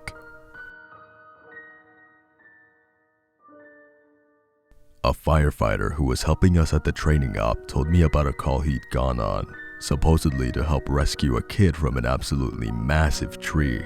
He said they didn't give him details, just that they needed him to come out and help because they lacked the proper equipment. He'd been called out specifically because this thing was so huge that the search and rescues didn't feel safe trying to climb it. He'd been a tree trimmer before joining the VFD, so it was easy enough for him to grab his old equipment and come help out. He was led out about 2 miles and the team stopped at one of the biggest trees in the area and pointed up. He laughed and asked the op captain how the kid had gotten up there, made some joke about the old cat in a tree thing, but the captain just shook his head and told him to get up there and get the kid down. He said he knew something was up, but he didn't push it. He said that as he climbed this tree, he started wondering if they were playing a prank on him. There was no way the kid should have been able to climb this fucking thing. It was massive at the base, but about halfway up, it started tapering, and I almost had to turn back a few times because I really didn't think it was gonna hold me. But he said he kept going, and when he was just about at the top, he saw a flash of blue in the branches. I saw the kid's shirt sort of caught in the branch, and I called out to him and told him to come near me if he could, but he didn't say anything. I kept moving, calling the kid's name and telling him not to be scared, that I was there to help him. By the time I got to him, I knew he wasn't gonna answer me. I found him, or what was left of him, cradled in the fork of a branch, and the fact that he was up there was sheer luck. If he'd fallen any other way, he'd have come crashing down. It wouldn't have mattered though, because this kid was dead long before he ended up in that tree. I don't know who put him there or how or why, but it was fucking sick. Kid's intestines had popped out of his mouth and were hanging in the branches. It was like some sick fucking Christmas tree, the way they were draped all over everything. I got a better look and I saw they'd even popped out of his ass. His guts were hanging out the bottom of his pants. His eyes were gone. I assume shoved out from whatever force caused him to fucking pop like a stress ball. You ever see a body that's been floating in water for a long time? How their tongues kind of swell up and stick out? His was like that. I remember because there were flies crawling all over it. I think I must have gone into shock because, man, I just pushed that kid down with a stick I broke off a branch. Just kind of poked him until he fell. I don't know why I did that. I almost lost my job because of that. But man, the thought of hauling that kid down over my shoulder the whole way, gathering his guts up and coiling them around me like rope so they wouldn't get snagged, I couldn't do it. I've seen a lot of dead kids, more than I'd ever admit. I've seen a kid who hid in a full bathtub during a house fire, boiled him alive, turned him into literal soup. But this, I don't know what did this, but the thought of touching that kid's body made me feel like I was gonna lose my mind. I heard him hit the ground and I figured everyone would freak out, but they knew he was dead when they sent me up there. They didn't say anything, but they didn't shout or freak out or anything. I got to the bottom and I started to get up in the captain's face, asking him who he thought he was setting me up there when they knew damn well the kid was dead. But he just told me it was none of my concern and thanked me for getting the evidence down. I remember he said that. I remember it specifically because it was so weird to hear it phrased that way. The evidence. Like he wasn't even a person. Like he'd never been a little kid who got lost and had something fucking unspeakable happen to him. The captain had a crew lead me back out of the woods, but he and 2 others stayed behind, and I thought that was weird. Why wouldn't they have me help get the kid out? I tried asking, but the guys leading me out just told me they couldn't discuss an open case. I asked him what he thought had happened to the kid, and he got really pensive and thought about it for a bit. I would have said a crush injury based on how his guts came out like that, but with those injuries you see massive contusions under the skin, obvious trauma. This wasn't like that. It was almost like that kid got caught in a big vacuum and had his guts sucked out, but even then, there was no trauma. None at all. It bothers me, man. It bothers the hell out of me. One of the vets at the training op reads No Sleep, and he recognized my stories. He knows me pretty well, and we've swapped stories before. He asked if he could share something he's noticed about the stairs and some thoughts he had. I'm really glad you decided to share these. I think it's important that people be aware of what's out there, especially since the Forest Service is doing such a good job at covering it all up. I asked him what he meant. What do you mean? What do I mean? The lack of any kind of media attention? No coverage of missing kids or bodies found miles from where they got lost in the first place? David Paulides hit this right on the head. The Forest Service is doing everything they can to keep people coming here, even if it isn't safe. I mean, to be fair, it's not like these things happen every day, but the numbers add up, and it's worth looking into, especially the stairs. I was surprised you didn't mention the flipped ones. I didn't know what he was talking about. I couldn't remember him ever talking about something like that. He seemed somewhat incredulous. Dude, I can't believe you've been on this long without seeing them. No one told you about them? I shrugged and asked him to elaborate. Well, there's the normal stairs, the ones that pop up when we're out of ways. I know you know about them. But sometimes I've run across ones that are flipped upside down. I guess it would be like if you had a dollhouse and the stairs were a separate piece. Now take that, flip it upside down so the top step is stuck in the dirt, and put it out in the woods. They're like that. I don't see them as often, but they're odd to say the least. Makes me think of footage taken after a tornado, when houses are all blown apart and random things are left standing, like chimneys and garden walls. Those ones freak me out more than the normal ones because I can't really write those off as easily. I don't scare very easily like most of us who work out here, but that idea stuck with me, and it bothers me. I'm going to try and find more out about them. He also mentioned how many people were bothered by the guy with no face. He got really excited and told me he'd seen something similar. I was out on a training exercise a few years ago. I was camped out in my tent and I heard someone walking around the outside of camp. We're told not to wander far, which you know, so I wondered if maybe it was a rookie who'd gotten up to pee and couldn't find his way back. Remember that guy in our group a few years back who almost fell off the damn mountain? Well, I'm paranoid about that happening again, so I got up to see what was going on. I went to the edge of camp and I called to whoever it was and told them that camp was this way. But they kept going back out into the woods, so I went after them. I know it was stupid, but I was half asleep and I just really didn't want to deal with some idiot getting hurt. I followed this thing on a dead straight course for about a mile, and then it stopped on the edge of a little river. I could see the outline of it because the water was reflecting the moon, and it looked just like an ordinary guy. He had a backpack on, and it looked like he was facing me. I asked if he was okay, if he needed help, and he cocked his head like he didn't understand me. I always have my pocket knife on me, and it's got a little thumb light attached to it, so I turned that on and lit up his chest so I wouldn't blind him. He was breathing slow and deep, so I wondered if he was sleepwalking. I went closer and asked him again if he was okay. I moved the light up and something didn't seem right, so I stopped. He kept breathing in real slow, deep breaths, and I sort of figured out gradually that that's what was bothering me. It was like he was pretending to breathe, but not actually doing it. His breaths were too even and deep, and all of his movements were exaggerated, like his shoulders going up and his chest moving. I told him to identify himself, and he made this muffled noise.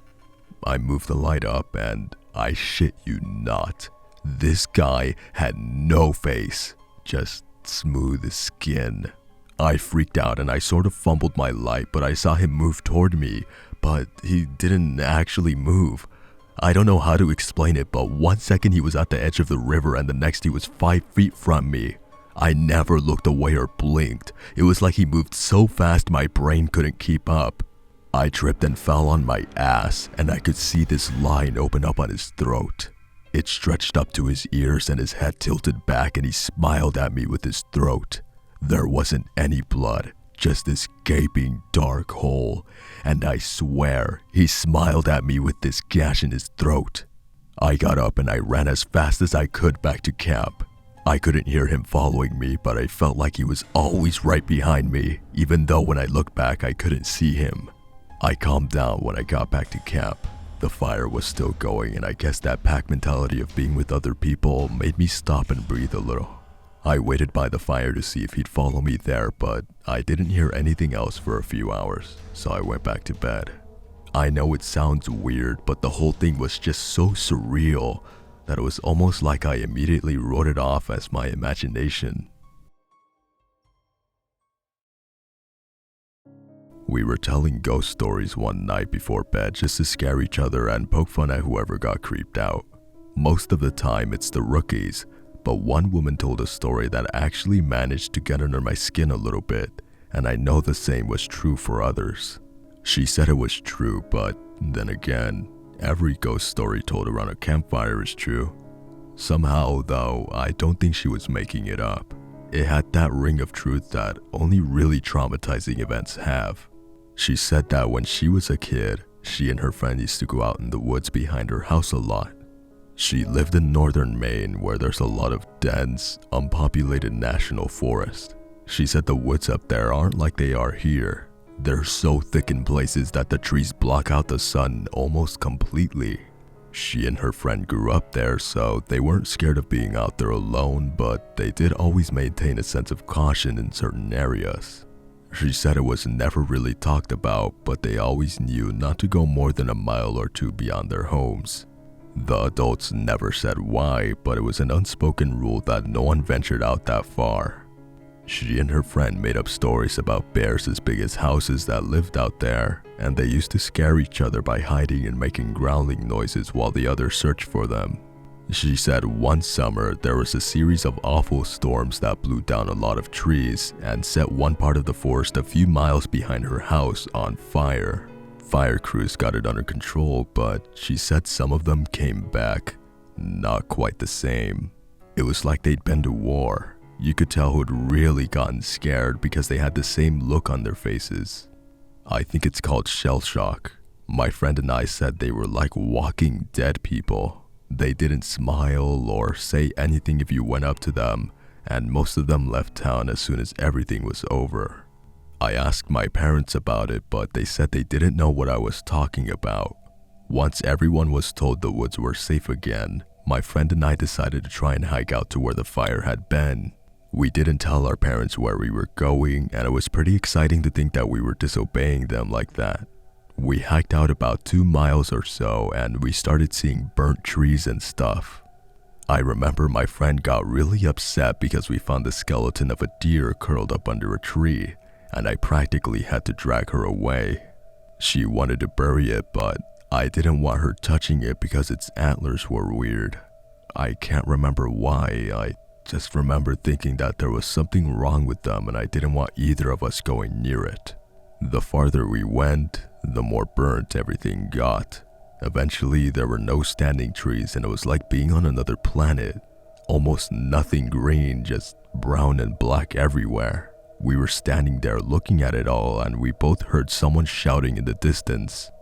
I panicked because I thought it was my dad and that he was going to tell me I was grounded. My friend broke off and went to hide behind a big rock because she said she didn't want to be caught out here. Her parents had forbidden her to come out in the woods at all, and she'd lied and told them that we were going to a movie. I followed her and we kept listening.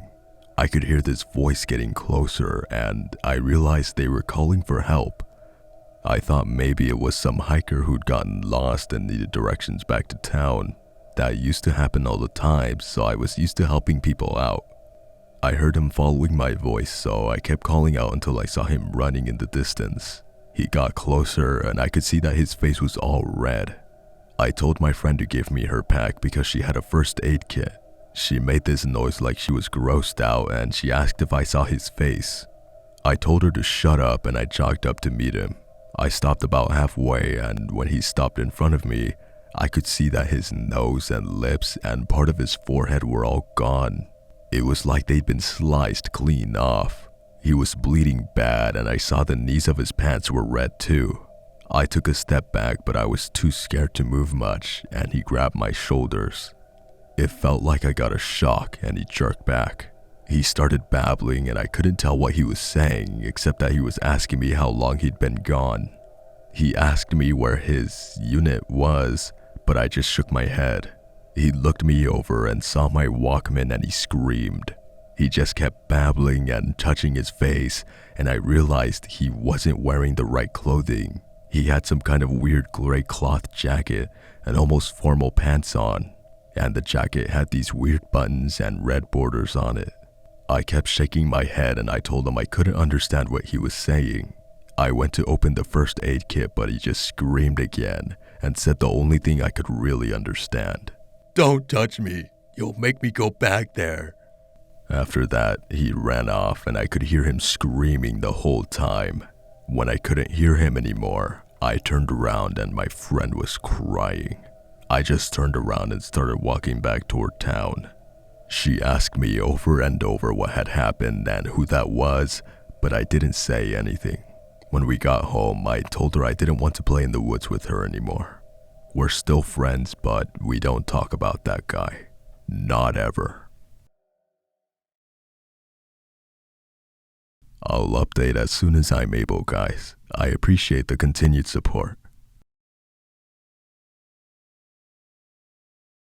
It's been way too long since I posted an update, and I'm sorry about that. There's also been some confusion about the new formatting requirements on the board, which I've cleared up. So these next few stories are going to be posted a little differently. They'll be in chronological order, and I'll do my best to tie them into each other as much as I can so it doesn't skip around too much.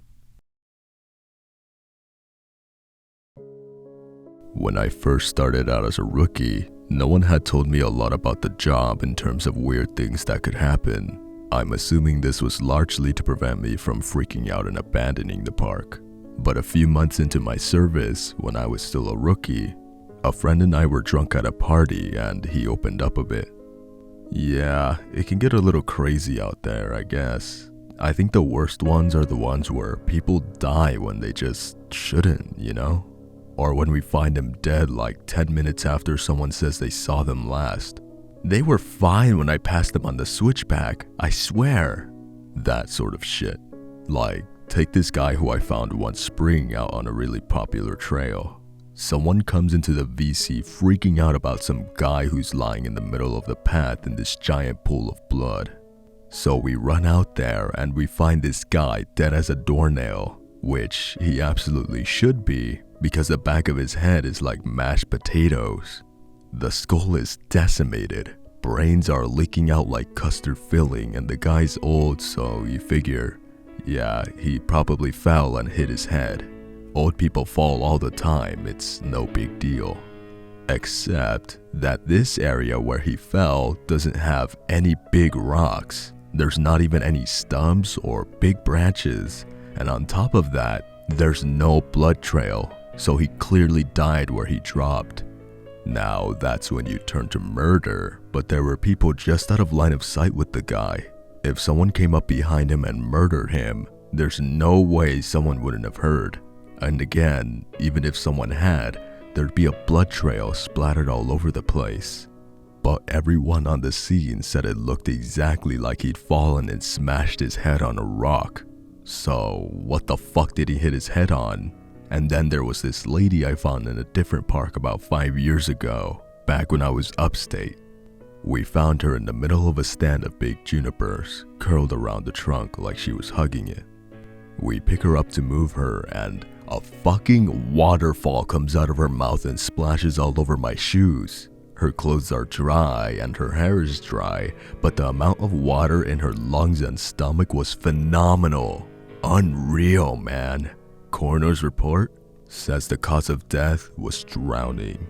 Her lungs were completely full of water.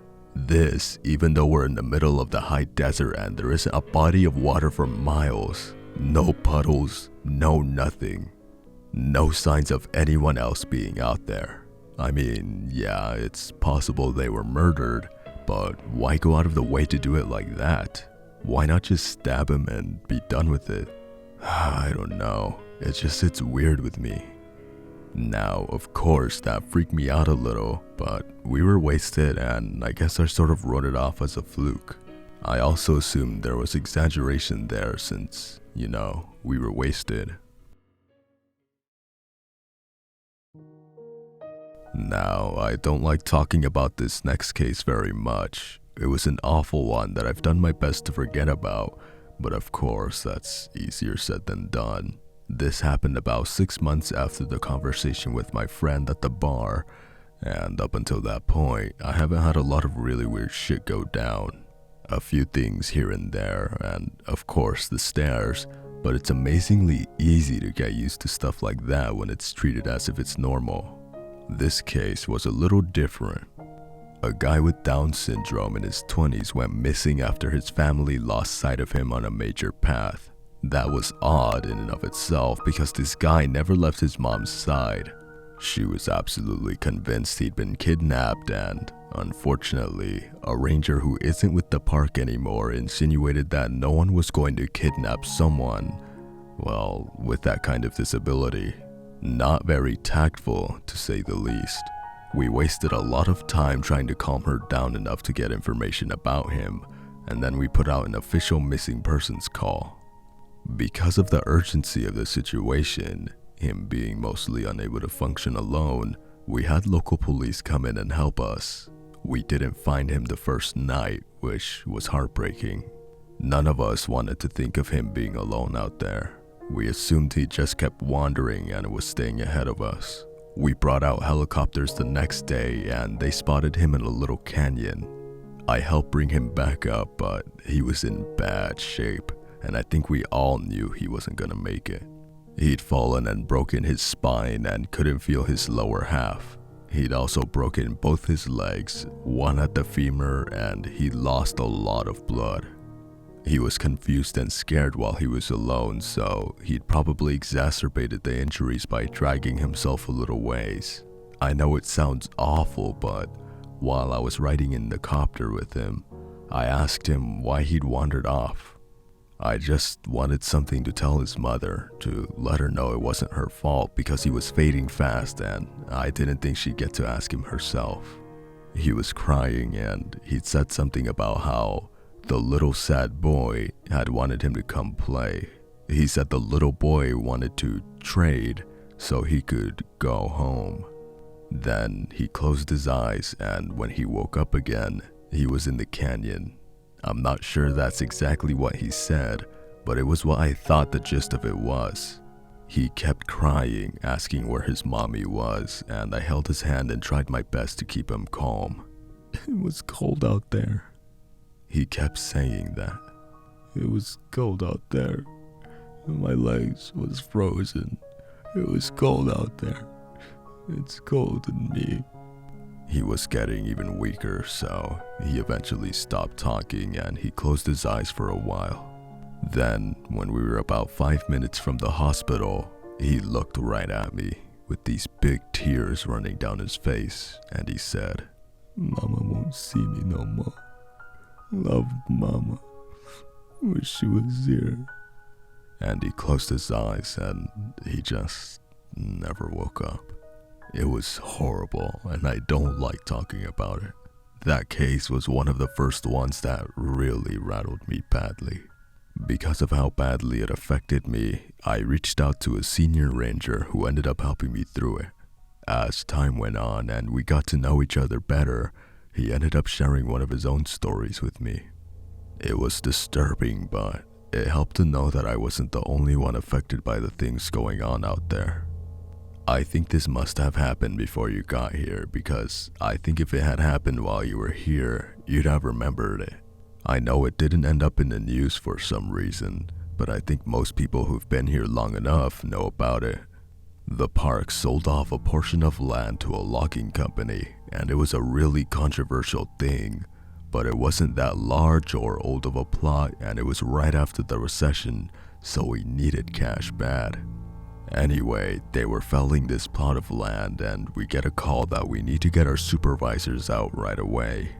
I don't know why, but they ended up sending me and a few other guys along with the heads, I guess for power in numbers, to see what was up.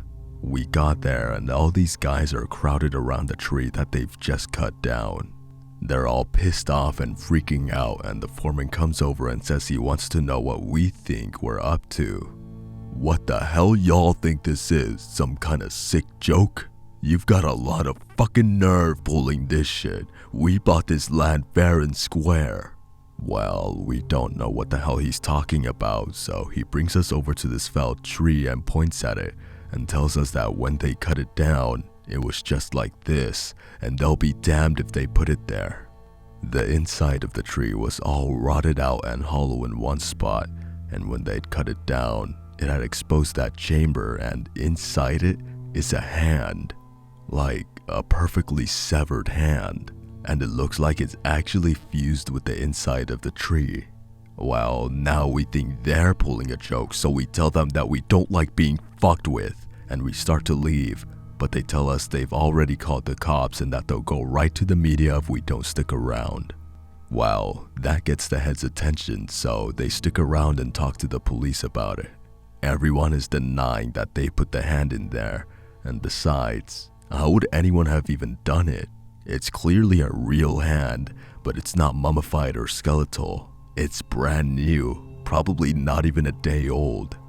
And it is definitely fused with the wood. You can see that it's coming right out of it. The loggers insist that they didn't put it there. Somehow, this fresh human hand ended up fused to the inside of this living tree. The cops have them cut up that section of the tree into a movable chunk. Then they take the hand away and the area is closed off. There was a pretty big investigation, but I know they didn't get any answers. Now it's become this legend, and as far as I know, we haven't sold any more property for logging. As you all know, I went to a training seminar recently and heard some amazing and horrible things there. One of the guys I talked to while I was there told me a story when we were all around the campfire one night. We were both pretty drunk, you'll see a pattern here, and we were swapping stories. He told me this one. Me and another guy were out on a field search because some campers reported screaming noises at night. So we head out there to look for whatever fucking mountain lion has wandered into the area, and I'm pissed. We've had 3 of them show up in the camping areas that year alone, and I'm getting tired as hell of constantly having to deal with them. Plus, I just don't like them anyway. They're a pain in the ass and they're loud and they scare the shit out of me. Fucking cats. Pieces of shit. I'm groaning about it to the guy I'm with and he thinks it's a real fucking riot. So we're seeing all of these broken branches and what look like dens, and we're pretty sure we know where this thing is. I call in and they tell me to confirm if possible, which, you know, just means they want you to step in a big pile of shit and use that as proof. I'm not seeing any though, so I basically just tell them to shove it and that I'm done. We know that damn thing's out here somewhere, even if I'm not stepping in its shit or inside its mouth or whatever. Guy I'm with wanders off to take a piss, and I stand behind watching this little burrow under a tree to see if maybe a fox or something is living under it.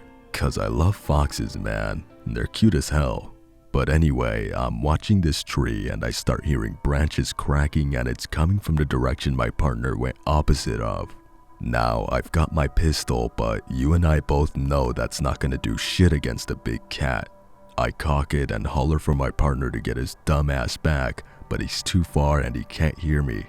I stand up to get my sights on where the thing is approaching, and I shit you not, man, I just about peed myself. This guy is coming toward me, and he's backflipping through the fucking woods. Like, instead of walking, he's doing these crazy fucking backflips, and I swear to God, he cleared every log and bush in his path.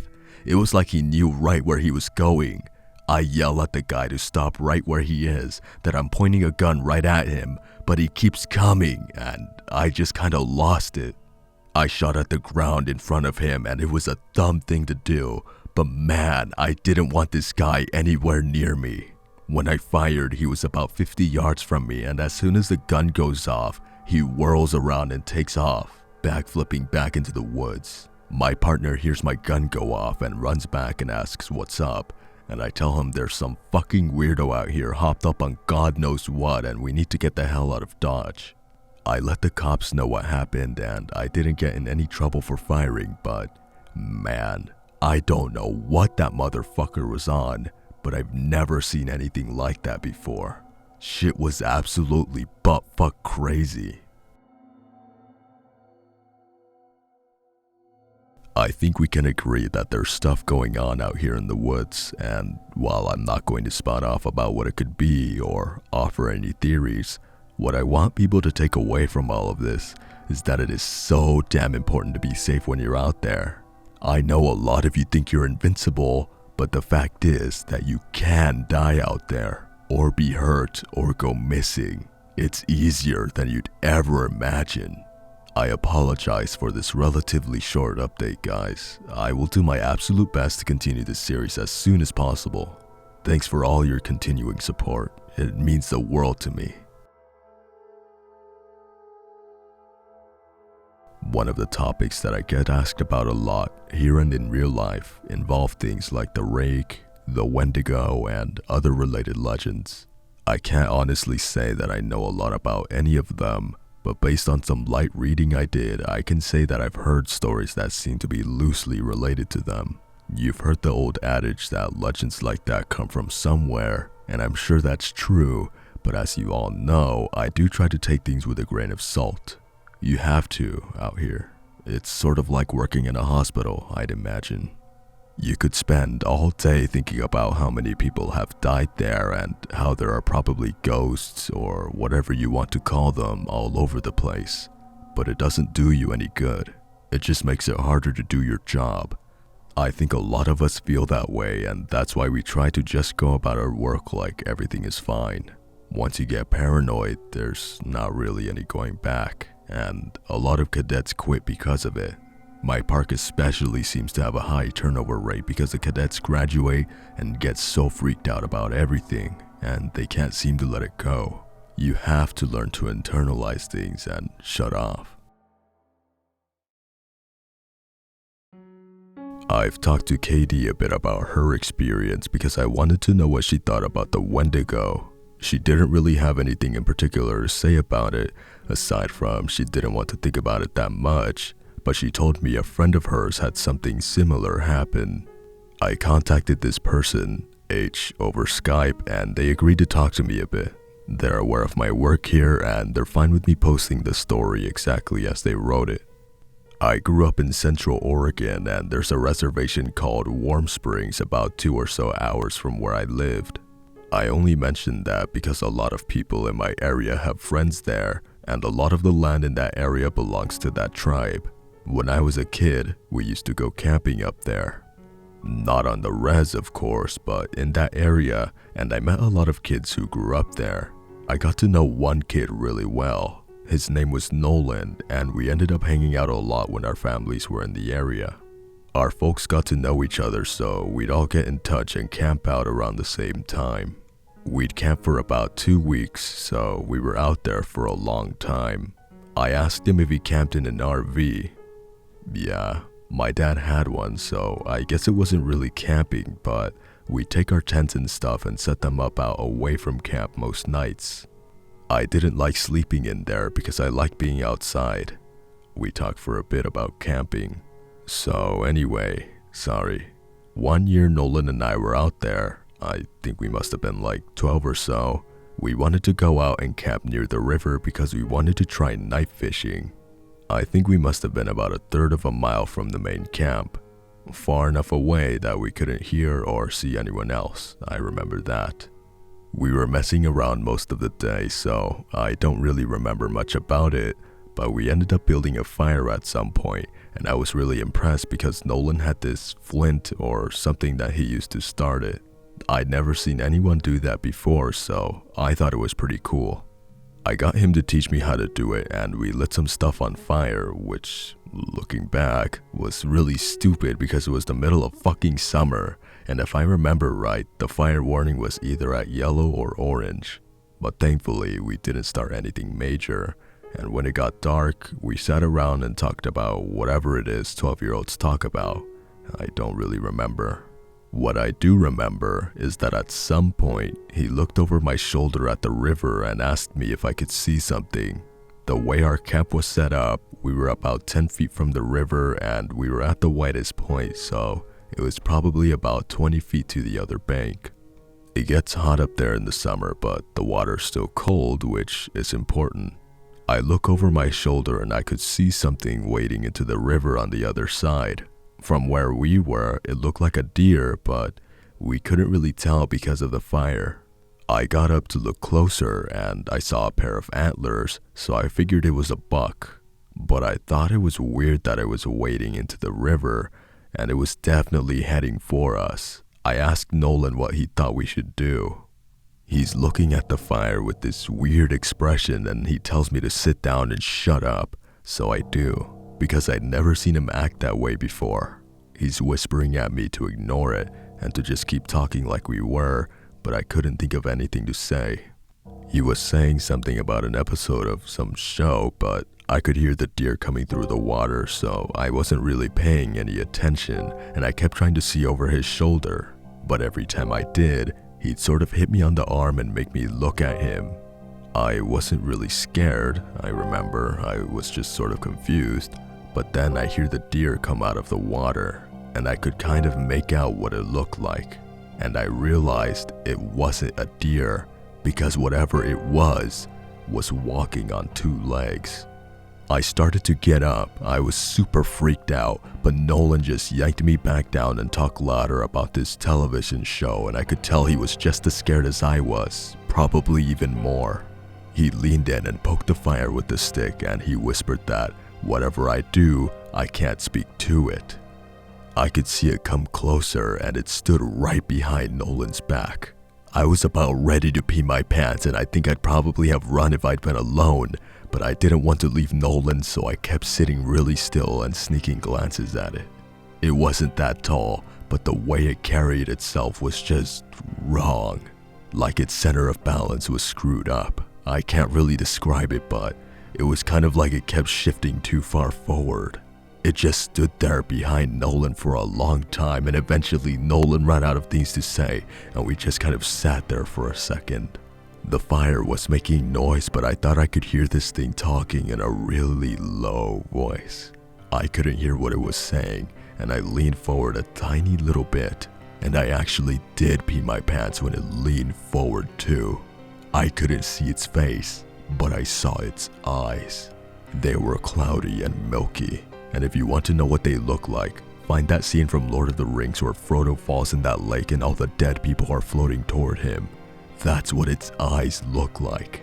So all I saw were these 2 white eyes floating above Nolan's head and the really vague shape of the antlers coming out of its head. I don't know what my face looked like, but at exactly the same time, Nolan and I fucking booked it out of there, and we ran non-stop until we got back to the main camp. My pants were soaked with pee, so I took them off as we were running and threw them in the bushes. We both stopped once we were in front of my dad's RV, and we couldn't see anything chasing us, so we stood there and caught our breath. I asked him what that thing was, but he said he didn't know.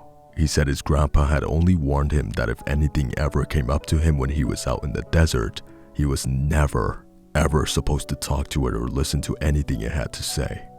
I wanted to know if he'd heard it talking too, and he said that the only thing he'd been able to understand was, "help you." I think we ended up sleeping in the RV with my parents. The next night we went back out and didn't see anything. That does remind me in a lot of ways of the Wendigo legend. There's a phrase used to describe it that I think fits perfectly, which is that the Wendigo is the spirit of the lonely places. I know sometimes when I'm out in the wilds where I know there's no one around me for miles and miles, I get this weird kind of craving that I can't really explain. I don't know if it happens to anyone else, but it's this desire to consume. It's not like I crave anything in particular, but more of this weird distracting hunger that comes from every part of my gut. I also wanted to find out more about the faceless man if I was able, and found a few similar things. I asked around my circle of friends, and one of them said when he was out doing repairs at a park in his area, he saw something kind of like that. We were having dinner in town, 5 of us including myself. This guy was repainting an information booth and heard a man ask him for directions to the nearest campsite. He didn't turn around because he was up on a ladder, but he informed the man that there weren't any campsites nearby, but that if he headed down the road about 4 miles, he'd find one at another park. He asked if he could be of any other help, but the man said no and thanked him. My friend said he kept painting, but he was listening and never heard the man leave. The second he came up and talked to me, the hairs on my neck stood up, but I wasn't sure why. I just had this really uneasy feeling about the whole thing, and I wanted to finish painting and get out of there. I figured maybe part of it was that I couldn't turn around to look at him, but something just felt off. There was also this weird smell floating around even before the guy talked to me, kind of like old period blood. I had looked around to see what was causing it, but I didn't find anything. So I waited for the guy to walk away, but I didn't hear him leave, which made me think he was just standing there and watching me. So I asked again if I could do anything for him, and he didn't answer. I knew he was there though because I hadn't heard him leave, so I did this awkward turn on the ladder to look down and see what he was doing. Now, I admit it could have just been my brain fucking up, but I swear to you, Russ, for a split second, when I turned around, that fucker didn't have a face. Like, he had no face. It was almost concave and totally smooth, and I just about had a fucking heart attack because I couldn't even wrap my brain around what I was seeing. I think I started to say something, but there was this kind of pop inside my head, and suddenly he was just a normal looking guy. I must have looked weird because he asked me if I was okay, and I was just like, yeah, I'm fine. He asks about the campsite again, and I point to where he has to go, and he's like, I'm not from around here. Can you help me get there? Now, this is when I know something is really up, because there's no way this guy got out here and didn't know where he was. And for that matter, there's no car around, so how'd he get here in the first place? I said I was sorry, but that I couldn't take him anywhere in a company vehicle, and he's like, please? I really don't know where I am. Can you come with me and help me get there? So now I'm seriously weirded out, and I start wondering if this is some kind of ambush or whatever. I told him I could call him a taxi to come out and take him where he wants to go, and I pull out my phone and he just goes, no, and walks away really quickly. But he doesn't walk out of the park. He walks back into the fucking trees, and I got right in my fucking truck and start to get out of there. Fuck the paint or whatever. I looked in my mirror to see where he was as I was leaving, and he was standing right at the tree line again. I don't know how he got there so fast, but this time, I know that fucker didn't have a face. He was just watching me leave, and right before I turned the corner, he took a big step back into the trees and kind of dissolved, I guess. Maybe it was just so dark he blended in, but it felt more like he just melted away. Interestingly, right after this guy finished his story, someone else piped up with another one, but with a slightly different twist. You know, actually, I had something sort of weird like that happen a while back. I was out doing some trail scouting, and I was out in the middle of nowhere figuring out where we were gonna have this trail run through. I hadn't seen anyone else for probably a good 2 hours, so I wasn't really paying attention to where I was going. I was just looking at the ground for the most part. Then, out of nowhere, I crested this little hill and almost ran into this guy. He was older, probably in his 60s, and I started to apologize to him for running into him. And then, I noticed his face, and I probably looked like a complete douchebag because I stopped and just stared at him. It took me a second to figure out what was wrong, but this guy's face was huge. I know that sounds weird, but that's the only way I can describe it. His head wasn't big or anything, it was normal, but the amount of space his face took up was just way too much. Like if you took someone's face and enlarged it all by about 2 times. He doesn't say anything, he just kind of looks at me. And I backed up and was kind of stuttering and saying I was sorry, and I went around him and fucking got out of there and did what I needed to do. The whole time I kept looking behind me because I was so freaked out that he'd pop up behind me or something. I know it sounds ridiculous, but I swear to you, it was one of the creepiest things I've ever seen. I switched the topic to the stairs a little later, and there was a definite shift in enthusiasm. No one spoke up at first. There was a real stigma around discussing them, even when we're away from work. But I broke the ice with a story of my own, and the guy who told the story about the faceless man told this one, albeit very quietly. Couple years ago, I was camping with my girlfriend, and we're out about 2 miles from the road at this site I know. We went to bed that night, but we couldn't sleep because someone interjected a funny comment and we were dangerously close to going off on another subject, but I got us back on track. Yeah, really funny, you fucker. No, it was because we kept hearing that grinding noise. My brother used to grind his teeth in his sleep, and it kind of reminds me of that. My girlfriend was freaking out, but I just kept telling her to ignore it because I've heard it before and you just have to ignore it. It goes away eventually, you guys know what I mean. We all knew what he meant. So eventually I got her to go to sleep, but I woke up probably 2 hours later because something was just off. I rolled over and she wasn't there, and I kind of freaked out because he thought for a second and then he took a very long drink. Anyway, I ran out of the tent calling her name, but I didn't have to go far. She was standing at the edge of the camp looking at something in the trees, and I could see she was really pale. The fire was low but bright enough to see her. Anyway, so I ran up to see what was going on, and she was dead asleep, but her eyes were open. She had this real spaced out look, you know?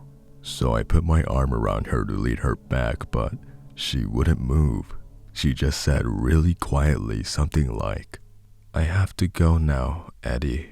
I have to go. It's here." I was just like, "You're just sleepwalking. Come back to bed." But she wouldn't budge. She just kept standing there and saying that she had to go. And I looked where she was looking, and there was a fucking staircase right there about 15 yards away. Gray one, concrete. And she started to walk toward it, but I yanked her back and that woke her up. She looked at me like I was fucking out of my mind, and she asked what the fuck she was doing out of the tent. I didn't tell her anything, I just told her she was sleepwalking. The grinding was gone, so she just went back to the tent with me and fell asleep again. I don't know. I don't like thinking about it, you know? We all knew. You guys remember that kid with, I can't remember what it was, some kind of brain fuck up. Not Downs, but something like it. Someone else brought up. Well, I got to read the report he gave when they found him a week after he went missing, and it was fucked up beyond belief. I mean, you have to take it with a grain of salt because who knows what that kid actually thinks is real, but some of this stuff, I don't think he could have made up. Like what? Well, first of all, he talked about the stairs. He said he'd been watching his dad build a fire, and the stairs came up to him, and he had to go up them or something bad would happen. The cops couldn't really understand what he was talking about after that because he just kept saying, like the campfire, over and over. And he kept mentioning sounds, but he couldn't say what sounds, just that it was loud and he covered his ears so he couldn't hear them. But the thing I remember most is that they asked him where exactly he'd gone, and he just said, right there. He kept pointing at himself, and they said they thought that meant that he thought he'd never left. He said he wasn't scared because the stairs were there, and he said they talked to him, but not like people talk. Like I said, it was really convoluted and hard to understand, and I have a feeling the cops didn't take most of it down. They ended up saying the kid had some kind of amnesia or fugue, and that they didn't think foul play was involved. Doesn't really explain why he came back a week later perfectly fine without a speck of dirt on him and well fed, but hey, what the cops say goes. There's still a lot of questions I want to answer. I'll continue to ask around and find out whatever I can. The next update should be soon. Thanks for being so patient. You can also find me on Tumblr at searchandrescuewoods.tumblr.com. This will be my final update for now. Things have deteriorated here to a degree that I didn't foresee. I didn't know how much writing about the things that are happening out here would affect every single part of my life, and maybe that was stupid of me. Maybe I should have considered it more seriously, but honestly, I just thought I was writing about things that a few people would want to hear. I didn't think it would get this much attention. People ask me about the stairs now. It doesn't happen every day, but when it does happen, I never really know what to say. My bosses know someone is talking about them, and I'm sure that if they know, the higher-ups know. And I can tell you that they aren't happy about it. I've been formally told that I am not to speak a word about them to anyone anymore, which is part of the reason this has to be my final update. I can't risk my job for this. As much as it's been wonderful to get a lot of these things off my mind, I still do love my work and I need to be out here.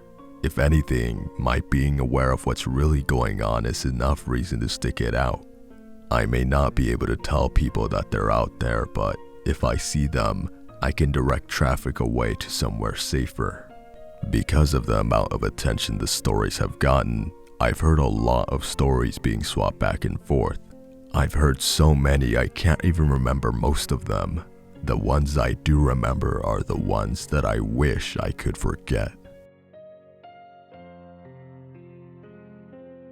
One story that's made the rounds here was about a young woman who disappeared upstate. Initially, everyone assumed she was a runaway. She didn't come from a great home life, and so it wasn't really any kind of surprise that she'd choose to cut and run. But people started coming forward saying they'd seen her around the park shortly before she vanished, so some of the rangers in the area were sent out to make sure she hadn't hung herself or something on any of the back trails. It took them a while, but they did find her. Well, not all of her, just half of her tongue and a quarter of the lower jaw. Very clean cuts from what I heard. They've never found the rest of her. So many stories about children, so many of them going missing and turning up in caves, wedged in between impossibly tight spaces. So many of them found on mountain peaks or at the bottoms of sheer gullies. Missing shoes, missing socks, or found with both in perfect condition despite them being miles and miles away from where they vanished. So many stories of black-eyed people wandering around the woods and calling out in the night, mimicking the sound of running water or a bobcat screaming. One man in particular goes to every news station he thinks will listen to him and tells the same story. He was deer hunting, had camped out in a very remote area and woke up because something was scraping against his tent. He thought it was a raccoon or a fox until the thing pressed its face against the door of the tent, at which point he could very clearly make out a human nose and mouth. He kicked at it, but it leaped back and was gone by the time he opened the tent flap, gun at his side. He fired 2 warning shots, and when the sound had faded, he heard a snap behind him. A man was standing at the edge of the campsite. This man was not wearing any clothing, but he also didn't possess any kind of human flesh. As this hunter described it, the man was made of some kind of amalgamation of raw meat and hair. As if someone had scooped up roadkill and molded it into the vague shape of a man. The face was lumpy and only a rough approximation of a human face. The thing opened its lopsided mouth, and from it came the sound of the gun the hunter had fired. It did this twice before mimicking the sound of the tent zipper and fleeing into the night. A young couple, out for a hike in the rocky areas of my park, reported to me yesterday that they had seen something strange out on a peak I'm very familiar with. They were taking turns looking through a pair of binoculars when the man noticed a climber hiking up a very steep part of the cliff face. He watched the man scale the slope, and it didn't occur to him until the incident was over that this person had no climbing gear. When the climber reached the top of the peak, which was about 5 miles away, they turned and faced the young man.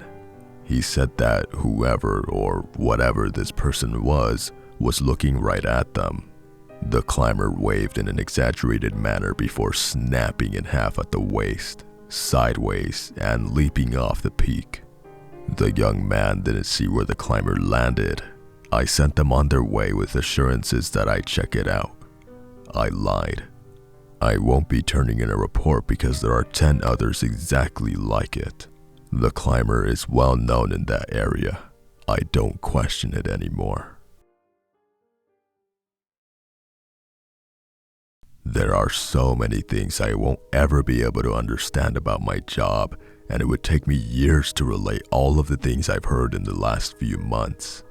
When I feel like my job is in jeopardy, I will come back. It may be in a different format, but I will come back.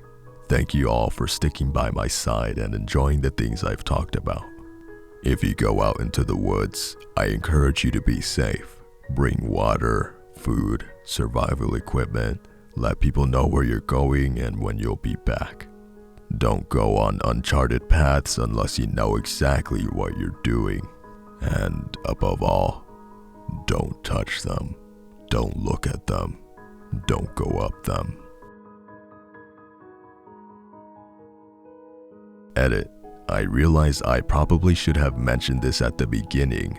The series is being paused, but the story is going to live on. A book is in the works. The first draft is coming along very nicely. Keep a lookout, no sleep. Edit 2. If you would like to keep updated with the progress of the book, follow me at searchandrescuewoods.tumblr.com. Lately, I haven't been sleeping much. There's a lot on my mind and I've always been prone to insomnia anyway. The last few days, it's been bad enough that I'm lucky if I get 2-3 hours tops. Last night was my Friday and I had planned on staying up, but I hadn't planned on pulling an all-nighter. I'm working on a personal writing project though, and I lost track of time. I took a break around 3 in the morning, got up to stretch and eat and shit. I passed my living room on the way to the kitchen. Like a lot of people, I leave my television on all the time on a low volume because I like having the background noise. Silence can be just as toxic as cacophony. I live in a very small town and the local news still has the traditional sign-off when the program ends for the night. An American flag waves while the anthem plays and a message bids the viewer a good night. After that, it's just a test pattern until 6 when the early guys come on. When I passed by, the anthem was just coming to an end. I made a sandwich and on the way back to the bedroom, I stopped to change the channel to something else. But the station wasn't playing its usual test pattern, and I sat down to see what was going on. Around here, the Forest Service puts out emergency broadcasts when someone goes missing or there's an issue in the park. Because our town is basically bordered on 3 sides by very dense woodland, anything that happens in the park affects us almost immediately, and alerts aren't that uncommon. I wondered if someone had an issue at one of the campgrounds, and I figured I might as well see what was going on before going back to work. If it was a major issue, they were going to call me in anyway. Might as well beat them to the punch. I ate my sandwich and muted the TV so I wouldn't have to listen to the tone. Whoever was running the alert wasn't using a canned message, so the standard alert was still flashing. I found it odd that they'd be running it so early. Generally, if a major issue comes up in the small hours, the tornado sirens are turned on and the cops will go door to door. It's a very small town, so that's not an impossible task. The only times in my memory that we've had to do this were when the tornado touched down outside the town limits and last year, when a wildfire hopped the state border and was coming at us faster than anticipated. But I've never seen an alert run after about 10 at night, so it was strange to see an emergency alert now without hearing the sirens running in tandem. The standard screen flickered for a second, which usually signals the end of the tone and the beginning of the actual message, so I unmuted the TV. I caught the tail end of the tone before it switched to the interval honk or whatever that flat tone is called. A message appeared very briefly, but I didn't have time to see it, and you can't, of course, rewind emergency broadcasts. A second message popped up. Please be at seed. I laughed and started to pull my phone out of my pocket for a screenshot. I know the people in charge of the broadcast system, and they get hell about typos from the higher-ups. But before I could take a picture, the message disappeared and was replaced with a real-time one. Whoever was writing it was typing fast and inaccurately. This is around when I started to get a bit uneasy. Please do not contact emergency services or family members. We are aware of the situation. The message disappeared and there was a brief pause. I sent a text to a buddy of mine who also tends to stay up late and told him to turn on the news. A new message, pre-typed, appeared. Please ensure that all children are present before making a report. False reports are subject to... The message cut off. Nothing from my buddy. I started scanning the news on my phone for any breaking stories, but I didn't see anything. The weather was calm, there were no fires. They can move. My phone buzzed and I pulled up the message. My buddy was watching and was just as perplexed, so I called him. We talked while we watched the alert. Call the police. You seeing this? My friend said. The fuck are they doing? Well, who's doing it too? It's not a drill. It doesn't say. Doesn't it say if it's just a test? We were both quiet while we read the new message. Make them run. If they can't go back inside and call 911, don't let kids see themselves. We don't know what happens. There's no way. This is a joke. Dude, someone's gonna get fired. I couldn't tell if he was trying to make me laugh or himself. At the tree line, they get stuck and they run in place, or they turn into something else. Please don't be afraid. They aren't your children. Your children are asleep. Both of us were quiet. Please avoid going between levels of your house. Stay where you are. Your children are not outside. They are upstairs in bed. What do we do? My buddy asked. Don't go up your stairs, I guess. Then we both started laughing for some reason, and we didn't stop until the next message popped up. Stay where you are. Your children are sleeping. They are asleep. Don't move. Just stay where you are. Please stop calling. Don't look outside. It's not them. Read the prompts and follow. We don't know what they are. Stop calling. Weapons are ineffective. They can't leave the trees. Stay where you are. They are not your children. Suddenly, the broadcast ended and the test pattern came up. My buddy and I waited for a bit and then hung up. I turned the TV to another channel and got up to look out the window. My property includes several acres of heavily wooded land, and I looked out in the backyard where the tree line is clearest. At the edge of the trees, I saw what I think was a small boy. He was running in place in a very slow, almost robotic way. I couldn't make out any details, but he seemed familiar. He continued to run in place, his legs moving in big, exaggerated arcs, his arms pumping. I looked down for a second to unlock the door, and when I looked up, he was gone, as if he'd never been there. I closed the door and locked it and moved to the bedroom. I made sure all the blinds were closed, but I didn't get much more work done. I don't work for the next 2 days, but this morning I texted my buddy to see what he's heard. He says only a few other people saw the broadcast and the guys in charge are in deep water. As to whether or not the situation, whatever it was real, it seems no one is talking. But, he says, our park had an emergency meeting this morning. We've all been advised to keep an eye out for any unusual activity. They haven't specified what that activity might be. I doubt we'll ever learn anything one way or the other, but I think I'll keep my blinds closed at night for now. We know their names and their birthdays. We know who was missing teeth, who was afraid of the dark, who had bruises. We know who had a hair lip scar, who had a brother that died while being born. We know what they wanted to be when they grew up.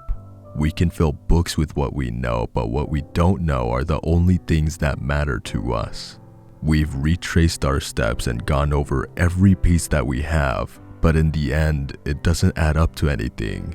So all we can do is pour it over and try again and again to make it all go somewhere, lead to something, because nothing else is important anymore. All that matters is what we don't have. Here is what we know. On June 21st, 1995, the local Cub Scout troop met at the south entrance of the national park, which is located approximately 20 miles from town. They were led by 2 scoutmasters, Huxley and Anders. There were 18 boys in attendance, ranging from ages 7 to 10. For many of them, it was their first real camping trip. The town is small, and most, if not all of them, knew each other at least by name. Everyone had been given permission by their parents to go. Their uniforms would have been freshly cleaned, their packs new and still stiff on their shoulders. We can only imagine the cacophony of all those young boys running around in the picnic area. We bring this up because they were real. People forget that. They were real. They were alive and you could touch them. They ran around and they had nightmares and they enjoyed ice cream. They were real children with lives. The scoutmasters got everyone together and took attendance. One witness remembers seeing them before they left on their own hike. They were by the tables, big group of them. Honestly, I was glad when they went the other way. Cute, but, didn't really want them on my back. I guess I don't feel like that now though, but they seemed like they knew what they were doing. The group entered the forest around 8 in the morning, as best we can figure. There aren't any cameras out there, of course, but based on their schedule, we feel confident that it's an accurate figure. They took a trail that leads into the mountains about 40 miles before looping back around and ending about 5 miles from the entrance. The group intended to go about 5 miles where they would camp at the base of the mountains at an established site. Along the way, they passed a group of tourists who reported nothing unusual. The boys were in good spirits, following along and chattering noisily. One of them, a boy we later determined to be an 8-year-old named Peter Connolly, waved hello as he passed. The tourists waved back. As the group made their way up the trail, they stopped frequently to identify the plants and trees. During one of these stops, the boys began a pine cone war, which a passing hiker became involved in. The game ended when a younger boy, we aren't sure which, suddenly began to cry and a ceasefire was called. The hiker said the boy didn't appear to be injured. Rather, he seemed to be frightened of something up in the trees, something he kept pointing at. The hiker didn't see anything and he moved on. The group stayed for a little longer before moving on. Further up the trail, a candy bar wrapper was discovered, impaled on a branch. We aren't sure who put it there, but one of the boys' mothers told us that it was her son's favorite brand.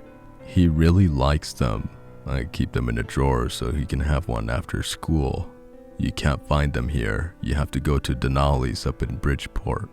They have them. They know he likes them. She began to cry, so we ended the interview. We kept the wrapper initially as evidence, but it has since been given back to the boy's mother. When we interviewed her, it was being kept on the fridge, held up by a magnet with the boy's picture on it. She didn't allow us to photograph it for this record. The boys reached the campsite around 1. One other family was present but did not intend to stay the night. They had been there for a few days and were packing up as the scouts were settling in. The family, a father and his 2 daughters, made small talk with the boys and the scoutmasters. Oh, it was fun. They were running around. I had the girls help set up the tents. He looked out back. Before the interview, he had sent his 2 young daughters outside. I mean, it was fine. They were fine. We've been up there a million times. They got to set up and I was talking with Howard, Huxton. We corrected him. Huxley, yeah, Huxley. We were talking and he said something about, did I know any good swimming places? But you know that time of year it's so cold, so I told him that. And he said that's fine, and we just sort of talked for a little longer, and then me and the girls headed out. Nothing bad or anything, they just wanted to go swimming and have fun.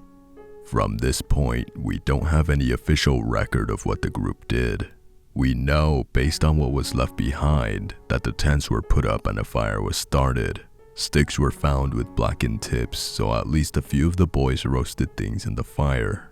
Logs were set up and there were scuff marks in the dirt where the boys rested their feet. Someone tossed their cap up in the tree and it was still there when the search party arrived. They probably intended to retrieve it on the way out. The boys sat around the fire and told stories. They roasted things and the scoutmaster smoked cigarettes and drank at least 4 beers. The cans were found outside the camp. Again, we believe they intended to retrieve them later. A trail through the brush led us to believe that at least some of the boys went to a clearing and looked at the stars. They are remarkably clear out there. The boys went to bed. The scoutmaster stayed up for a while longer to make sure everyone was asleep. At some point, they too went to bed and the camp was quiet. There is, again, no official account of what happened next. All we know for sure is that at some point, the camp was packed and the group moved on. Nothing save for the articles mentioned were left behind. The group moved west, farther up the trail, and it is believed that they were headed for the swimming area. All of the boys' mothers confirmed that their children took swimming equipment. All of them knew how to swim.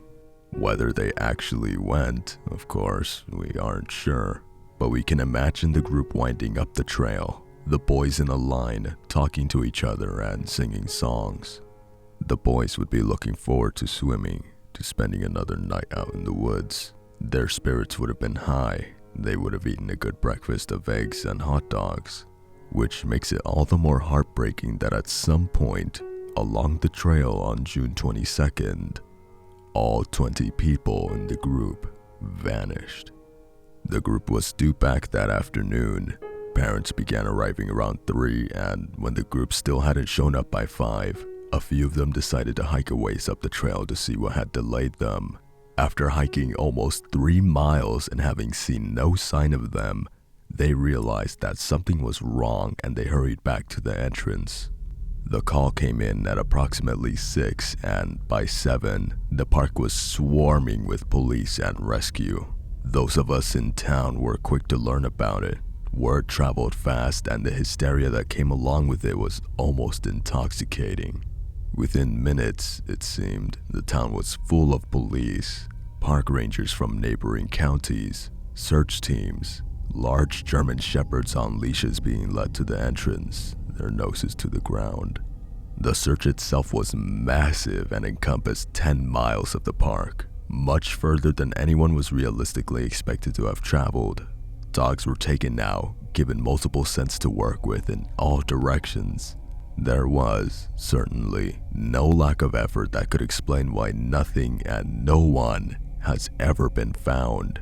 In an almost grotesque move, all 18 sets of parents were brought before the cameras in a huge, miserable group. They were given turns to give their children messages, to plead with their imagined captors, to offer rewards, to offer forgiveness. For weeks, the population in town was almost doubled. Many families, including ours, offered room and board to the volunteers flooding in at an incredible rate. Eventually, it made national news. Every tree in town wore a yellow ribbon. But as time went on and the search turned up nothing, people began to leave. They went back home to their real lives, and as incredible as it seems, the boys were largely forgotten. A quiet rumor began to spread that the group had drowned in the lake, although no one had been found in it. For a long time, people talked about the pit at the bottom of that lake, which went deep, deep into the earth and contained more than those 20 bodies. The rumor persisted and was used to justify the removal of the yellow ribbons, the signs on the telephone poles screaming, "Bring our babies home." On August 15th, the chief of police gave a televised speech insisting that the case was still open and being investigated. Despite the severity of the crime, the nation moved on. Donations dried up. Searches could not be afforded. The lake was closed and the yellow ribbons vanished. On June 21st, 1996, local emergency services received a call from a terrified woman who claimed that something was in her backyard. No transcript exists of any of the calls made that evening, but through many interviews, we have been able to piece most of them together. The first call from the terrified woman was placed at approximately 8 in the evening. According to the officer who took the call, the woman claimed that someone had defaced one of the trees in her backyard. She could not explain how they had done it or who it might have been, but as she described it, one of the trees in her yard now had a face.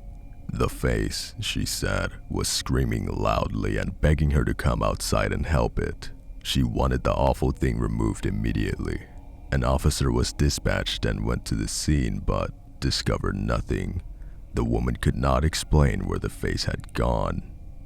2 hours later, calls began to pour in from all over town. As we later discovered, all of the calls were placed from homes that bordered or were located in the woods. An elderly man called to complain about 2 boys who were playing some sort of game at the edge of his property. The boys, he explained, had crammed themselves into one shirt and were playing at being conjoined in some awful fashion. Their screaming woke his wife, who was gravely ill, and he wanted to press charges. 2 blocks down, a young single mother reported seeing a very young boy running at the edge of the trees, but that he never seemed to move. He simply ran in place, his arms pumping, his face wet with tears. She looked him in the eye and, as if by magic, he disappeared.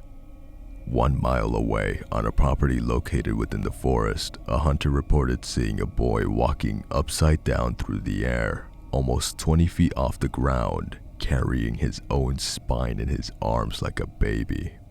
All across town, strange noises were heard.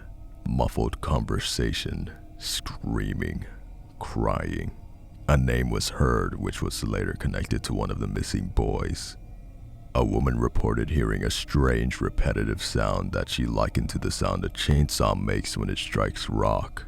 It woke her 2 children and frightened them badly enough that she bundled them up in her car and drove to her mother's house a county away. And still the calls poured in. Well into the small hours of the night, people reported seeing horrible things. One man, a notorious drunk, called in stone sober to report having seen the head of a young boy emerging from the ground, the mouth a distorted, elongated scream of terror. As the head rose from the ground, the jaw did not end but stretched like taffy until the whole affair was more than double his height. He shut all the blinds tightly and drank himself into a coma. He has since died, and we cannot confirm his story. All over town, on the anniversary of the disappearance of those 20 souls, the strange apparitions were seen, heard, in some cases felt. A teenage girl, walking in the woods with her boyfriend on a late-night date, stumbled over something. Upon closer inspection, she determined that what she had tripped over was not, in fact, a bush, but was the top of someone's head. When it moved under her fingers, she and a young man fled into the night, terrified beyond reason. As the sun began to rise, the calls dwindled and then stopped. Despite the entire town having heard and seen the strange apparitions, the incident was not discussed in any media or even between the people themselves. However, an exodus of the town soon followed. Many of the 18 families moved away, never to be seen again. They left quickly and with no fuss. They simply packed their things, took their remaining children and fled in the night, leaving behind empty houses and rooms painted blue or yellow or green. We did not pursue them. The town, desperate to move on, willfully forgot those yellow ribbons, those painted rooms. While the houses still stand, they remain empty. Squatters do not live there. The rooms are bare, and the houses stand like physical memories. There is constant talk of demolition, but Nothing ever comes of it. The 20 people lost on June 21st, 1995 have never been found. A very good friend of mine has a young daughter that she's raising on her own. They live about a mile from me, so I see them a fair amount. I'm not really fond of kids, which I think I've mentioned before, but this one is pretty alright. She's about 5 and she's really taken a shine to me for some reason, so she stays over at my place sometimes. Gives her mom a bit of a break to go do other things. A few months ago, she came over to spend a few days with me. Mom was going out of town on a little mini vacation and I offered to take Ash. She showed up with a big backpack and a sleeping bag and a little indoor tent. She said she wanted to camp in the living room. Her mom is also a ranger, so Ash knows a lot about the outdoors. She was going through a camping obsession and knew I'd indulge her. We spent most of the afternoon out on the trails behind the house, her pointing at everything and talking at me non-stop, me holding the field guide she'd brought just in case. We had dinner and watched a documentary, and I set up the tent for her in the middle of the room. She conked out relatively early, so I went into the bedroom to work for a while. Around 2, I heard the tent zipper, and I figured she was going to the bathroom, but she took a left and stood in the doorway. I asked her what was up, and she shuffled over to climb on my lap, which kind of startled me. Ash isn't an overly physical kid, doesn't like hugs or kisses, and she'd never gotten on my lap before. I waited for her to tell me what was going on. Her face was puffy and there was a feather stuck in her hair. "I can't sleep," she mumbled. "Why?" I said. She looked over at the door and sighed and leaned her head against me. "That shiny man." "Shiny man?" I repeated. "He's noisy and he's bright. The light's in my eyes. He's too noisy." I thought about that while she fell asleep. I brought her back to the living room and maneuvered her back in the tent without waking her up. I didn't see anything strange, so I went to bed. I figured she'd had a weird dream. About a month later, she came to spend the night again, but she didn't bring her tent, so I put her in the bedroom like usual. We'd had a long day, and as soon as she was asleep, I got set up on the couch and passed out. At some point, she shook me awake. I woke up and turned over. "Huh?" "I need a blanket, please," she said. "You cold?" I sat up. "He wants one." I stood up and turned on the light. "Who does?" "That shiny man. He's cold." I took her hand and we went back into the bedroom. I didn't see anything, but she kept talking about a blanket, so I got one from the closet. I wasn't really listening until she grabbed the blanket and went to the window. She held it up and put her nose right on the glass. "Here," she said. "Now he'll stop crying." I could feel this strange kind of unease building. Something wasn't sitting right. I went to the window and nudged her aside so I could look out. "Where is he?" I asked. I didn't see anything. "Oh, he went back, but he'll come down again," Ash said. I only half heard her. "He's a friend?" She shook her head hard enough to make her hair fly. "No." "Is he Mom's?" Ash's father has been stalking her mother for years, and he's tried to manipulate Ash before, promising her toys if she says bad things about her mom, that sort of thing. I was starting to wonder if he was the man, trying to get her to open the window so he could snatch her. I pulled the blinds shut and got down so I could talk to her seriously, eye to eye. "Is it her friend?" I asked again, but she shook her head. "No." "Does he want you to go outside?" I was listening for any kind of noise, watching for the motion-activated lights to go off. "He's cold," she said. "Is he old, or is he like me?" I tried. She shook her head. "I don't know. His face is all melty." "Melty?"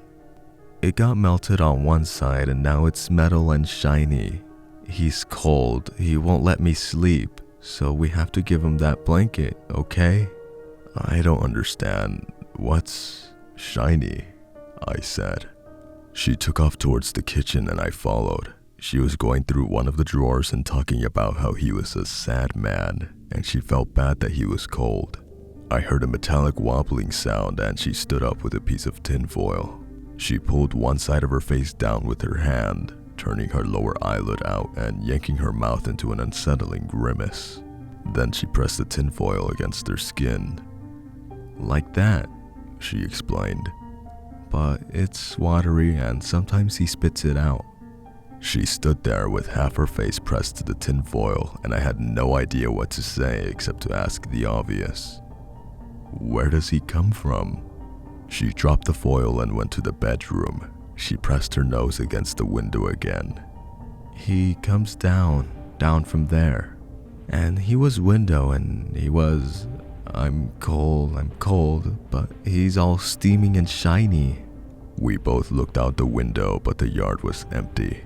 She yawned hugely and got back in the bed and closed her eyes. The blanket's gonna get all shiny too. Within seconds, she was asleep again. I watched and listened for a while, but nothing came to the window. She went home the next morning and I didn't tell her mom about anything. I needed time to piece things together. Unfortunately, once they were connected, I couldn't take them apart. The man who came to her window was covered in molten metal. He came from the trees and walked to the window, where he stood and told her that he was cold. So cold. Molten metal, I've learned, destroys the nerves, incinerates them on contact. What's left is shock, the sensation of intense, unbearable cold and a small eternity before the water in the body explodes outwards and the flesh evaporates in a cloud of vapor. Ash still comes over and the shiny man still visits. I'm a heavy sleeper, but lately, I've taken to wearing earplugs at night when I'm alone. Landslides are common here in the early spring, and that means extra policing of the trails and backwoods areas where we know people go. Most of the time, we'll send out a few helicopters, but about 3 years ago, we went massively over budget after a fire in the main lodge, and we couldn't afford to bring them out. This meant we had to go in by foot. Katie and I teamed up and headed out to the southwest, which is mostly mountainous terrain and a couple of small rivers. Essentially, we get paid to go out and camp for a week. If we find a landslide, excellent. If not, excellent. Either way, we come out on top. Katie and I are both fast in the woods and we made great time.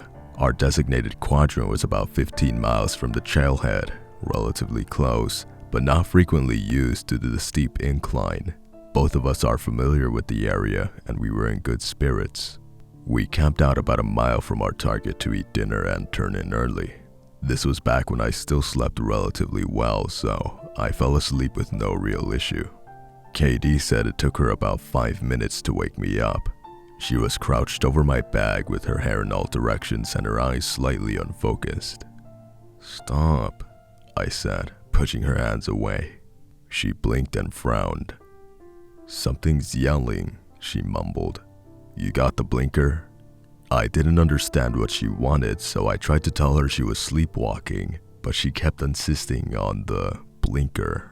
She made a sweeping motion with her hand. "Flashlight?" I asked. I pointed at the bag by the fire pit and she dug through it. "What is it?" "I don't know," she said. She pushed her bag to the side and turned the light on the ground. "Something get in there?" She shook her head. "I don't know, it was weird." "Well, what do you want to do?" She kept the flashlight trained on the ground. "I don't know." "Go to sleep," I said. She blinked a few times and dragged her bag back. She kept the flashlight on, but I was tired and shut my eyes. I'm not sure if I fell asleep or not, but Katie was shaking me again, and this time she was awake. "What?" "Listen," she said. From somewhere close by, we could hear a strange sound. I heard it in the very back of my ear, and if I even breathed too loudly, I drowned it out. I cocked my head to try and figure out where it was coming from, but it was coming from all directions. A kind of distant, intermittent tone that I wasn't able to identify. "What is that?" I asked. "No idea," she whispered, looking over her shoulder. "But I've been hearing it for an hour and it's not going away or coming closer." "What do you think?" I asked. "I have no idea." We sat on my bag and listened to the sound. I got up and walked in a wide circle around the camp. It was almost impossible to tell, but I began to suspect that the sound was getting louder when I passed by the north end of camp. KD got up and grabbed the light and I took the rifle off my pack. The sky was clear, so there was a good amount of light, and from all around us, we could hear deer. 9 times out of 10, the mysterious rustling visitors here at night is the deer. Every so often, the beam of the flashlight passed over a set of eyes low to the ground, and I cut them a wide berth. The females won't generally become aggressive, but the males are assholes, especially in the early spring. We'd gone maybe a quarter of a mile and the sound was definitely getting louder. We started to call out and the sound seemed to respond. We started to jog and the beam of her flashlight bounced off the trunks of the trees. We jogged faster and the sound got louder. It was a man's voice, and it was coming from somewhere above us.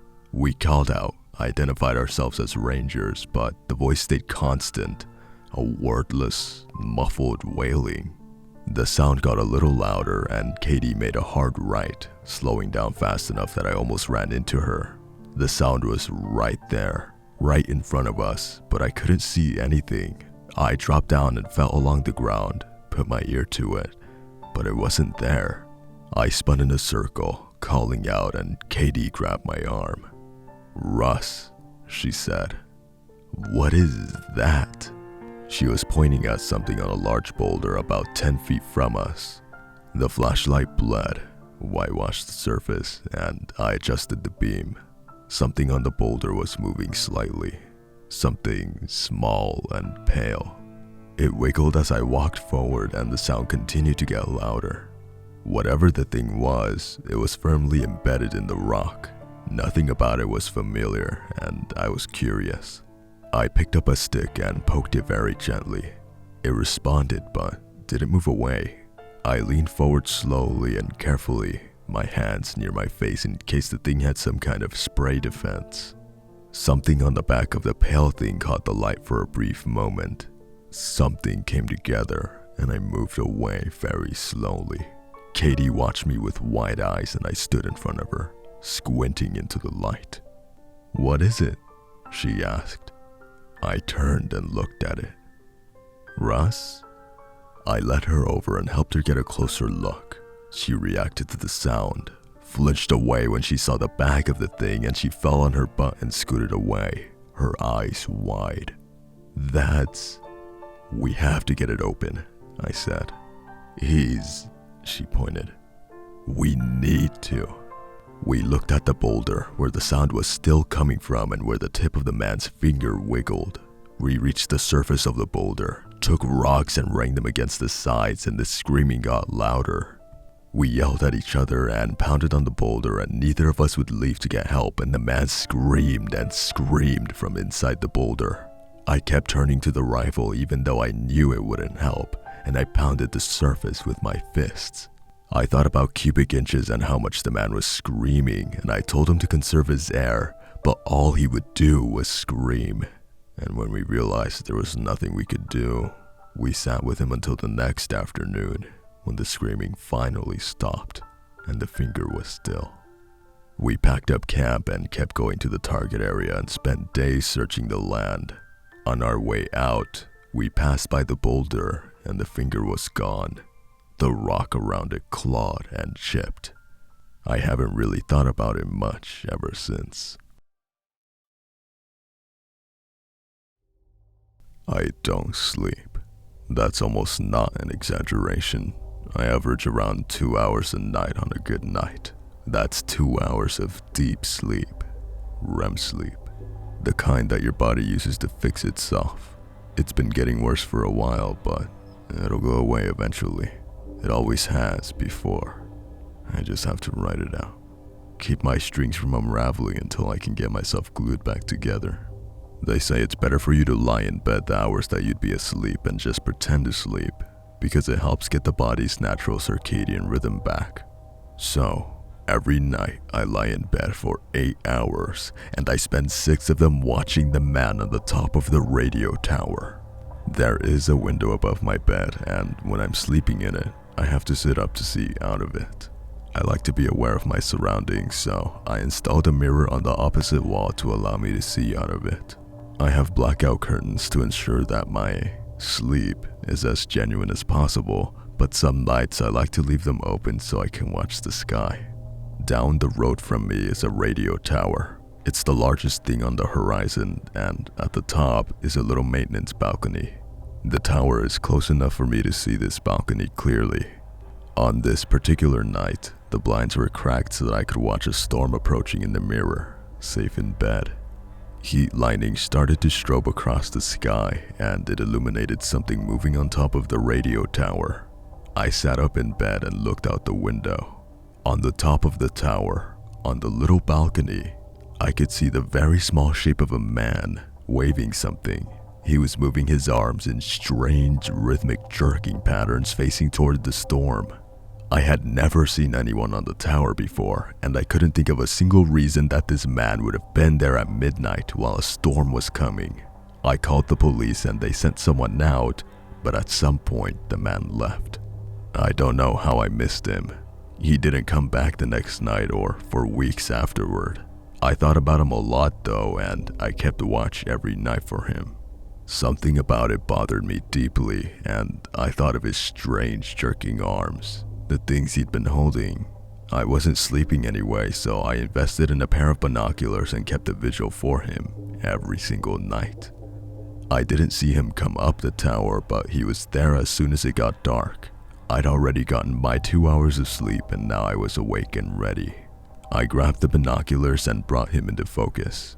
He was an older white man in a casual jacket. He reminded me of every single cubicle worker I'd ever seen. Nothing about him was remarkable except the cloth he was waving, which was an almost stunningly bright white. He stared vacantly out at the skyline and moved his arms in those odd, sharp movements. His mouth hung open, and even from here I could see that he hadn't shaved in some time. He blinked occasionally, but most of the time he just stared, mouth open, looking at nothing. Even though I was watching him the whole time, I didn't see him leave.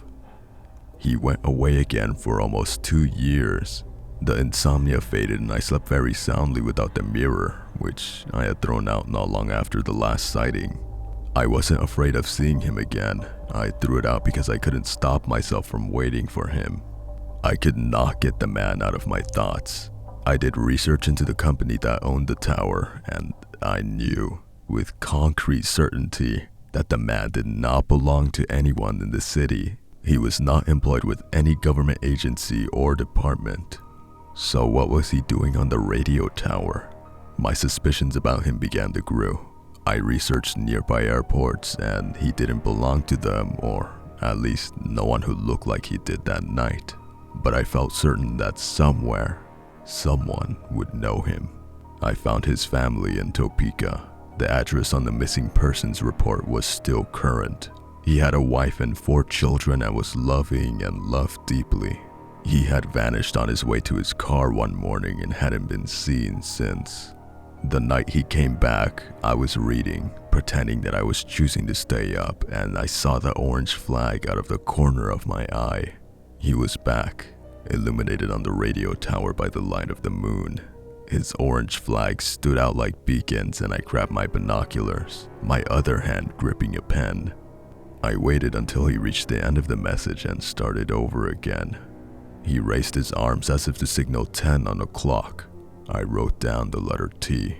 He held his right arm straight out to the side and the left crossed over to hip level. I wrote it down. Left at knee level, right raised above the shoulder. 5 till 3.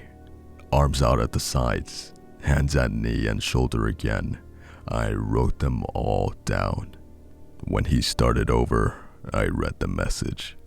They're coming back again.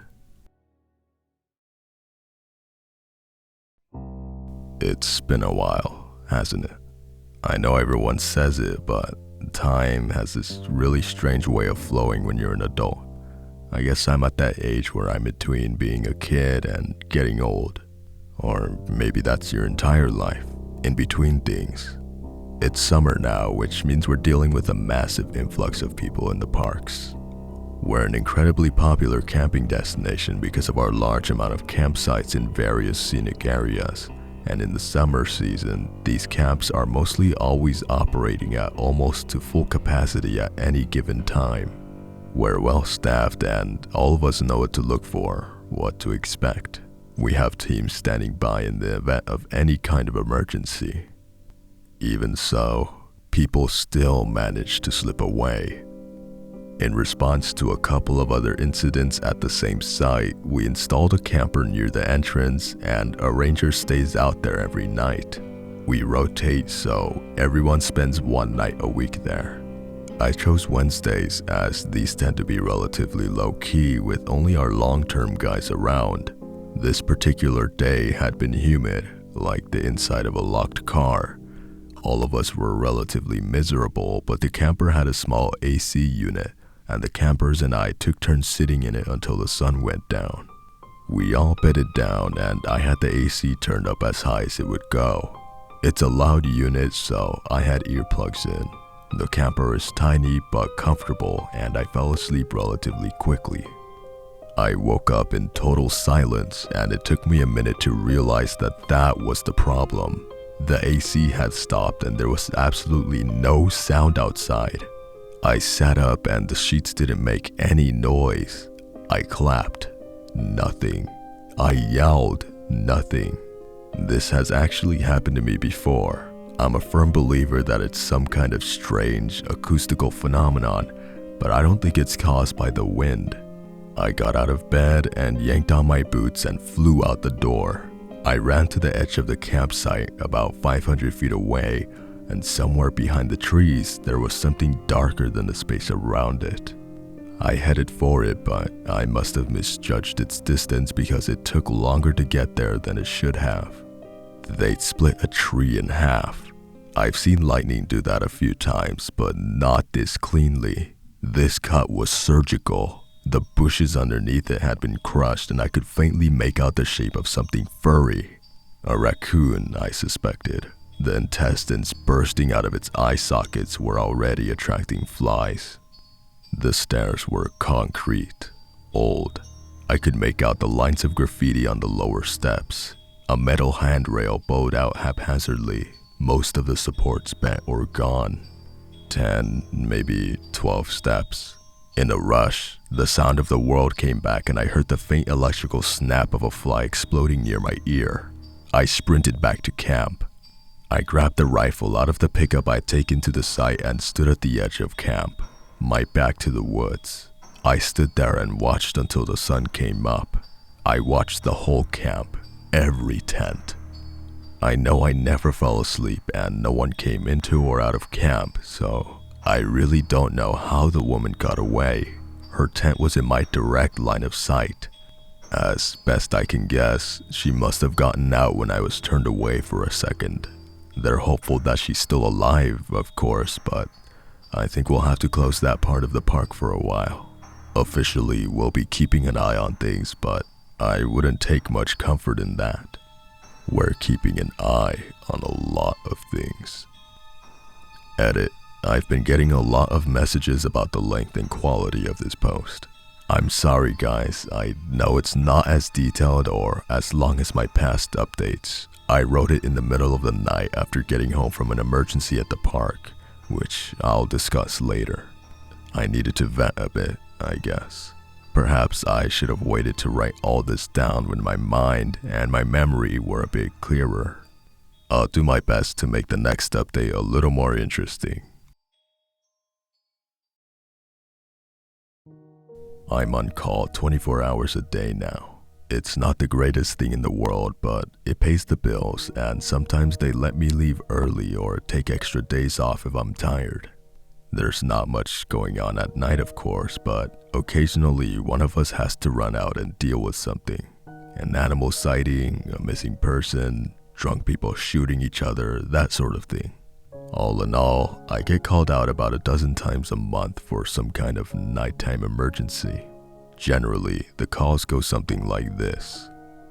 A text and phone call from my boss, 15 minutes to get out the door dressed in my uniform, 30 to work, then anywhere from 5 minutes to 8 hours dealing with the issue.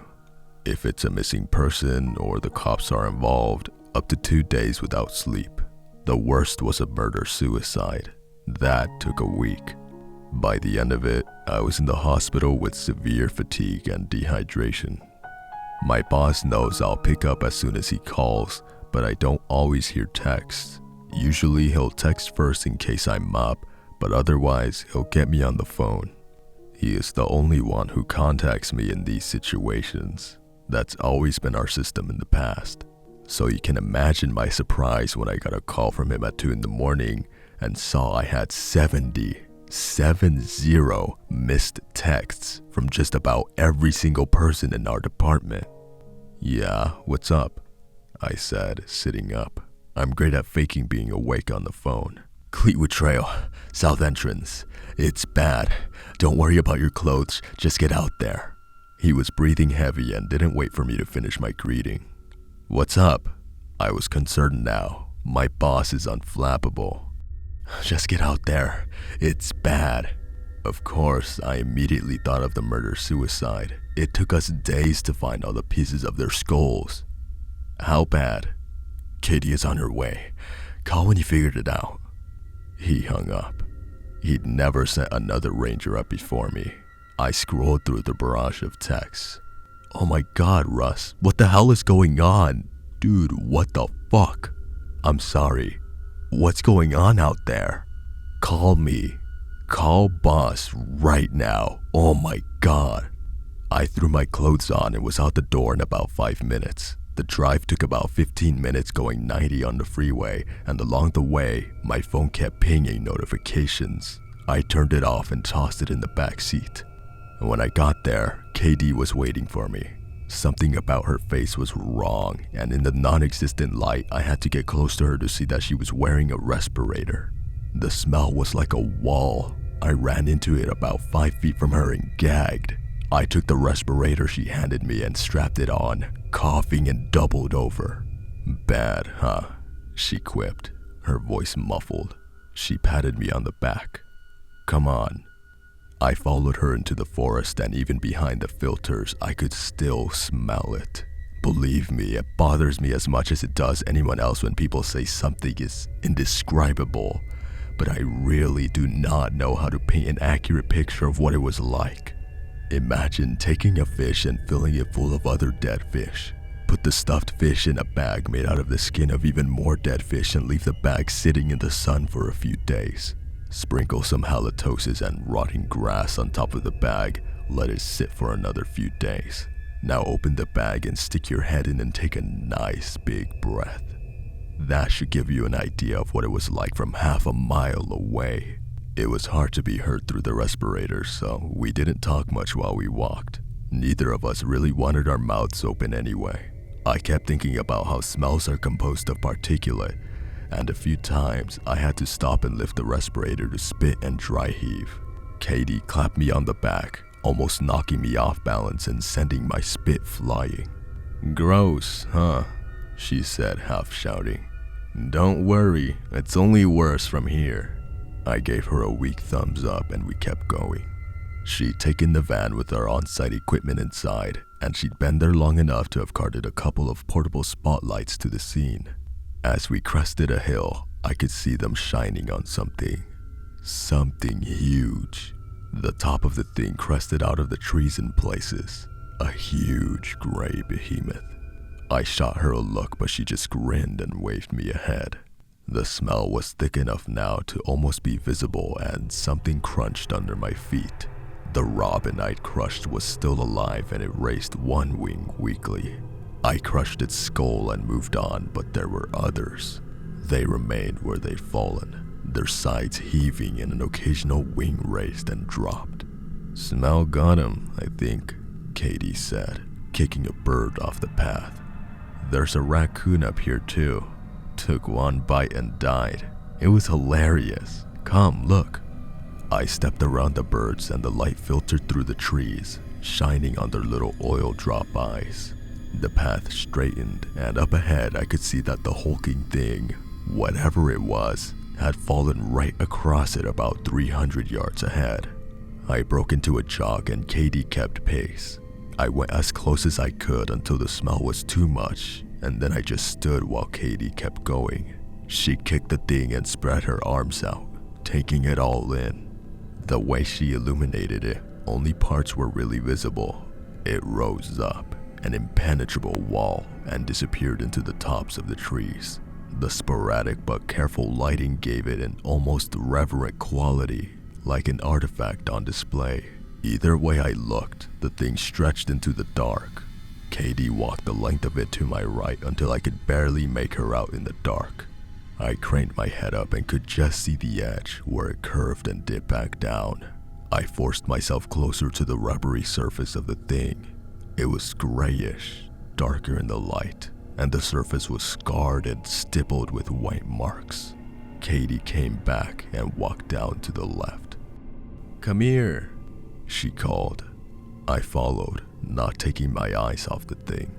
We walked, kept walking, her hands sometimes brushing the thing, and up ahead now I could see something sticking out of the side of the wall. "Know what it is now?" I could hear that she was grinning, enjoying the mystery. It was some kind of thick flap, huge, bigger than both of us combined. One side was attached to the thing. It hung to the ground where it rested in the dirt. At the place where the flap joined the wall, there were strange protrusions. Ignoring the smell now, I looked closer. There were many of them in various sizes, small, grainy craters. That's when the pieces fit together and I backed off, stumbling all over myself and almost falling into the dirt. Katie lifted the pectoral flipper with great effort. "You imagine how strong they have to be to move these things? Wish it still had its tail."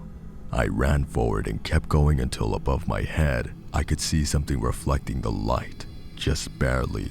Something liquid and glassy, just beginning to fog with bacteria and decay. The mouth was slightly open and the algae in the baleen was beginning to rot. Suddenly, there was a loud, wheezing exhale and the thing moved, just slightly. The mouth opened, showing more of the slimy, putrid baleen, and from somewhere far down on the other end, there was a creak and a thud I felt rather than heard. "Holy shit," Katie whispered. "Thought it died an hour ago. You feel that? It's still trying." The milky eye moved to look at me, and there was another, weaker exhale. And as we stared at each other, the whale opened its mouth a little more, closed it, and died. The light left the blind eye and the entire corpse sagged, letting off more of that horrific stench. Katie was still talking. "It's another of those clean cuts, right through the whole back of it. If you go around the other side, it's missing that fin and a big slice of its skin, but the tail's totally gone." I couldn't break away, couldn't stop looking into the cataract that was forming. All the bacteria now free to multiply and turn everything to liquid. Through the baleen, I could just make out the bulk of the tongue, and it was already losing color, already being eaten from the inside, and I ran away as far as I could before doubling over and vomiting. Katie came over and patted my back. When it was over, I wiped my mouth and put the respirator back on. Now I went back to the corpse and began walking the length of it, shutting off every light. I couldn't stand to see it lit so beautifully. "I honestly don't even know who to call," Katie said. Down at the other end, I could see the clean slice where the tail had been taken off. No boat propeller could have done it, but that was no surprise. I knew what had. I wondered how big they had been, down there in the deepest dark, where only whales could go. It answered a theory I'd had for some time. The stairs were impartial, deep down in my gut, there was a glassy, obsidian panic that was so familiar now as to be unnoticeable except when more weight was added. Suddenly, more than anything, I wanted to be at home in the dark, and I told KD who to call, what to do so that I could hand her my respirator and begin the walk back to my truck. Never looking back at the corpse cresting the trees, the top of it growing its own forest of birds, feasting. We'll leave it to rot. We'll say a waterspout sucked up fish from one of the lakes and dumped them out there. When the bones are the only thing left, we'll dispose of them and the trail will reopen. I drove back home and went to bed. I'm sorry I haven't been around for so long. I had an accident, a pretty bad one. I'll talk about it some other time. There's been an outbreak here. It started about 3 weeks ago when the leaves were just turning. Tourists poured in from all over the country, it happens every year, to go camping before the first snow and take pictures.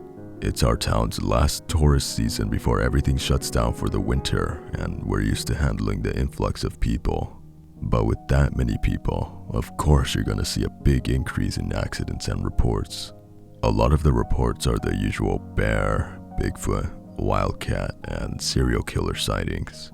An equal amount are fires, gunshots, disorderly conduct, and basic first aid calls.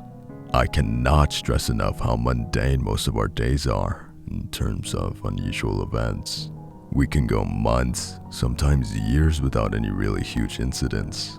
But that being said, we seem to be in the middle of an outbreak. In the last 3 weeks, we've had more unusual reports than we have in the past 8 months combined. Maybe it's because people are paying attention, but isn't it equally possible that people are hysterical? Maybe they just want to see things because they hear about them and they want their own stories to tell. A lot of them are probably just that. This is one of the ones that fit into the tiny percent of reports that we can't shelf and dismiss as coincidence. One of the few with physical evidence. I got a report about a possible body sighting and was dispatched to check it out. The callers were waiting out by the trailhead for me, a mom and her 2 daughters. One of the girls, the taller one, who I'll call MK, was talking about how she instantly recognized the bones as human and made it clear as day that they hadn't disturbed anything at all. The shorter one, bright green-haired SK, was quiet. I asked her if she'd seen anything. She seemed visibly upset by the experience and didn't say much. MK explained that they'd been out hiking to do some scouting. I didn't ask what she meant, so she continued and clarified that they had been looking for anything unusual. Her mother broke in and assured me that they weren't looking for trouble. They'd heard stories about things going on in the woods and were simply using it as an excuse to get out and do a bit of hiking before the winter. SK stayed close to her mother and only nodded in agreement at the appropriate points. At about the half-mile marker, MK pointed off the trail ahead of us. The bones stood out against the orange and reds of the fallen leaves where it had fallen, and it was easy to spot. Long, curved, it was completely clean of any flesh or muscle. A foot away, leading into the trees and away from the path, a slightly larger one, also clean, lay haphazardly on the top of a fallen branch. We were careful to skirt around it as we passed. 4 more behind that led into the thicket they described, and tucked up under a bush was the torso. The mother backed away and SK took her arm and held it tightly. MK knelt before me, frowning. We inspected it together. Whoever he had been, he hadn't been toned. Bits of dead leaves and bark were stuck in the thatch of thick chest hair. After a brief survey of the area, we both felt certain that the rest of the man wasn't nearby. Nothing had been disturbed. What we had was a segment beginning slightly below the armpits and ending just below the last rib.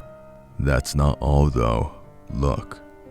MK got to her feet and retrieved a small branch that she used to lift the flesh with. Doing this, we could peer inside the body cavity to see that it had been hollowed out. The remaining ribs rattled loosely, attached to nothing. The spine was gone, The wound was bloodless and surgical in precision. We inspected the edges, which were impossibly clean. There were no tool marks, no bruising. Aside from the obvious, it wasn't clear what this man had died of. MK began offering her own theories, ranging from specialized equipment to some kind of cold laser, when behind us, a small voice piped up. "Why are you lying?" MK turned the stick over in her hands before snapping it and throwing it away. I got to my feet and looked at SK. Her arms still locked around her mother's. They held each other tightly. "It was the stairs. That's why we're out here." SK glanced at the trees. "And that's what this was, right? It's like the hand, that tree." Her eyes were watery and wide. "Isn't that what this was?" I could feel MK staring at the back of my head. "Let's go," I finally said. "We can't be here." SK's face tightened and she turned, leading her mother in a brisk walk back to the path. MK didn't follow. "That's it," she called at me. "Aren't you calling it in?" "Let's go," I said again. I could hear her charge up the path and pass me with a furious glance. She passed her sister and mother and beat us back with time to spare. I walked them back to the car, leading them carefully away from the station without letting them stop. Before they left, SK turned to me again. "I was right, wasn't I?" I didn't say anything. She looked at me for a little longer before climbing in her car. She watched me until they were too far for her to see me anymore. Now that I'm not confined to a plot-driven box, I can go back to telling stories the way I like to. Or, I guess, the way he likes to. Russell had an accident. It was pretty bad, and I'm not sure when he's going to be back on here. He's got some bad motor problems now, and I guess the therapy takes a long time. He'd prefer to tell you guys about the accident himself when he gets back, so I'll leave it at that. In the meantime, he wants me to talk to you guys a little about what I do and what kinds of things I've seen. I guess he's got this project going about the stairs. I haven't read most of the posts. He told me what kinds of things you guys are interested in, and I've spent a lot of time thinking about it and coming up with a bunch. Russell said to make a large post, so I'll make this one a good length if I can. Edit, I can't figure out the bullet points, so it's just going to be a big paragraph of sorts. I'm Katie, by the way. Well, first off, I really want to thank Russell for mentioning tree wells and all sorts of other stuff. What I want people to take away from all of this, more than anything, is that you need to take this stuff really seriously. We're not kidding when we tell you to bring survival gear for even brief hikes or climbs. And if you're a free climber, well, this story is for you. 2 kids were out free climbing at a park I used to work at in Central Oregon. Of course, doing that is completely forbidden, but they were in a pretty remote area of the park and it was still pretty early in the spring for most climbers. The morning they were out, I remember there being a layer of ice on everything, but it was almost totally invisible. Sometimes that happens if the frost freezes or if there's a little rain overnight. And I remember thinking that it was going to be a bad day just because of that. Anyway, these kids were scaling up a cliff face and they hit a spot that must have been in the shade. That layer of frost was probably still there. They fell from about the same height, which also leads me to think they literally couldn't grip onto the rock. Their fingernails were broken from dragging them as they fell. They were conscious the whole way down. They had time to think about how they were going to die and to wonder if it would hurt. The first kid landed on his feet. How, I have no idea, and both tibia and fibula shattered. The force drove his femurs up through his body cavity and into his ribs, pushing his stomach up into his throat and tearing through everything else in its path.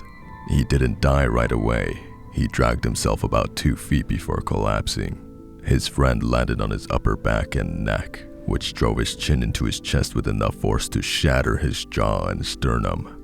Pieces of bone ripped through his heart, but if that hadn't killed him, the impact to the back of his head would have. The bleeding was catastrophic and caused his bright red eyes to bulge out of his skull. They were 15. I specialize in mountain rescues, and a lot of what I do is pick up bodies. If you get in trouble on a mountain and you're not equipped to handle it, you're going to die. We find so many skiers each year upside down in tree wells, and I wish to God I didn't know what that kind of position does to a face. You don't rot in that kind of cold. You mummify or stay frozen. Most of them are screaming or biting the snow when they die. A little girl I found last winter was sucking her thumb. Sometimes they pull their hair out if they're in there long enough. One woman ripped off her false nails and took the real ones along with them. I'm not sure what she was trying to do.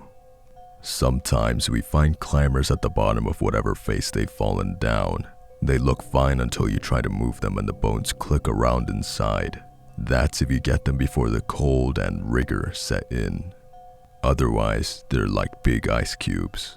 They get cold enough sometimes that if you touch them, your skin sticks. And then sometimes we find the ones that don't belong. I started putting them in a group in my head that I call the accidental stops. I think of the bodies I find as passengers on rides, and it helps me piece together how they end up where they do. But these ones get off the ride too soon and they end up in strange places.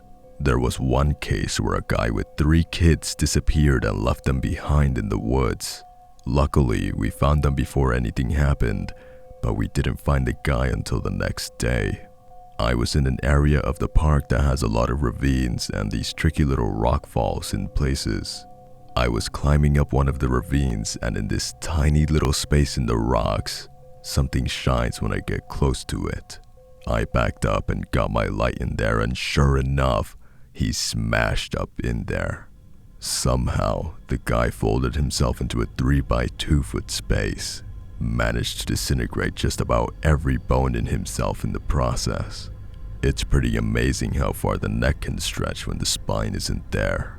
The skin is much more elastic than you'd think. Holding his body was like trying to hold on to a very slippery beanbag. There was just nothing solid in there. A lot of times, it's the kids who are accidentals. Little boys especially. Maybe they're the ones who wander off the most. They're the ones we find 2 feet under the bottom of a moving stream, dressed in the clothes they disappeared in. Cause of death? Undetermined.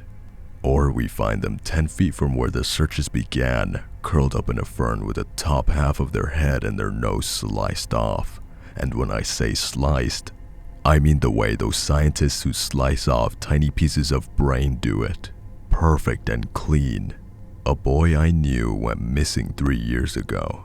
He was really sweet and he came up every year with his troop to go camping in the summer. I used to go up to their campsite on the last night of the trip and tell scary stories to them. It was a lot of fun, and he was always very polite and would roast marshmallows for me. When he disappeared, he was only 14. He was a really good kid. He was actually one of the rare ones that goes missing at night. It's much more common for them to go missing during the day because that's when most of them are up and wandering around. My guess is that he went to go use the bathroom, and while he was out there, he noticed them and decided to go and investigate. Officially, he wandered off and got lost. That's the park's way of saying that we have no fucking idea where the kid is and no idea where to even begin looking. I took the news really hard. I wanted to be part of the team and I had to fight hard to be included. Normally, they restrict rangers who have any kind of relation to the missing person from searching, but in this case, they made an exception because the area is largely mountainous terrain. I looked for him for weeks and I hadn't found a single sign that he'd ever stepped out of the camp. Eventually, I came back to the site and started over, going over every inch of the area. If I hadn't done that, I'd never have found him. He was small by that point. Just a soccer ball-sized ball of his torso was left. Almost perfectly round, it included the curve of a lower rib and a tiny segment of his spine. The spinal cord itself was gone. I found it under a pile of dead pine needles. It was taken to the ME and tested and confirmed. I don't know what they told the parents, but it doesn't really matter. The casket was sealed before they even got there. It would have been cruel to let them see the contents. Like Russell, I have a lot of friends in the service. The stress gets to you, and it's nice to have people who you can talk to about it. Every year, I try to meet up with my core group, Russell and 2 others, and we go out and camp in our secret spots during the fall. One year, we invited a couple others, 6 of us in all, and we actually rented a cabin out in the Smoky Mountains. It was one of the best years in memory. I don't think there was a single day that we spent more than a few hours sober, usually just enough to get into town and pick up food for me. I have to eat a lot because of a condition that popped up suddenly when I was a kid. We stayed for a week, and on the last night, we were all a little low. I think we were all feeling the end of vacation blues pretty strong. Suddenly, Mike, one of the non-regulars, pops his head up from his phone and looks out the window. "What's up?" I asked him. I don't know, I thought something moved. "Go kill it, I'm hungry," I joked. He laughed and we forgot about it until I got up to get us more beer. The cabin didn't have electricity, which is partly why we chose it, so the only light was the fire on the other side of the room. The interior is dark and it's easy to see out, or in, at night. I'm on my way to the cooler in the kitchen when I notice someone at the edge of the property making their way toward the cabin. They're dragging themselves along the ground, and I can see that something is really wrong with their legs. I stand about 2 feet back from the window and watch while the others kept talking, completely unaware. The first thing I noticed was that he had no fall clothing. The temperatures can drop very quickly during this season, and anyone out here is going to need at least a coat and hat if they plan to camp out. This guy is wearing cargo shorts and a tank top. There's no major roads anywhere near here, and the closest cabin is almost 5 miles away, so I know he hasn't had an accident and come for help. There's enough light coming from the windows that I can see he's very tan. He's dragging himself onto the property with his elbows. His hands are held up and I can see that the fingers are all broken. They're bent and twisted, and when he shuffles forward, they stay rigid. I know, of course, that I need to go and help this man, but I can't bring myself to do it. Too many things don't add up. I can't figure out where he would have come from, and as he gets closer, I can see there's no dirt on his clothes, and there's something wrong with those too. I can't tell what it is though until he comes forward into the square of light under the window. There's no seams. There's no collar or hemline. The fabric blends into his skin and seems to grow out of it. And when he moves, it doesn't bunch up or wrinkle. It's like his clothing is a part of him. He's right below the window now, and I can see that he's making this anguished face as if he's in pain and knows that I'm right there watching. He drags himself so close to the house that all I can see are his legs, and that's what I notice, his legs. And the fact that they're stretched behind him in this long line, all the way back to the tree line he came from. Where the ankle should be, there's another calf, then another knee, and so on, all the way back at least 15 feet, and who knows how much farther beyond that. There's movement at my eye level, and I flinch backward, and he's staring inside at me, and his face reminds me of the mask of tragedy. His mouth is wrenched down so far at the corners. His neck is stretched out, and his head hangs from it upside down like some kind of ripe fruit. He looks up at me from this bizarre position with his head hanging off the side of his neck, his mouth wrenched open like that. And that's when I drop the bottles and go to get the rifle out of the mudroom. Everyone reacts and I ignore them, snugging the rifle against my shoulder. But by the time I get back and get a good shot, he's gone. I decided to tell them I'd seen a big coyote. Not because I didn't think they'd believe me, but because I didn't want such a good visit to have to end that way. I have to leave this here for now, but since there's no time limit on posts here, I'll probably just update sporadically as I have time. I'll do my best not to let them be too infrequent.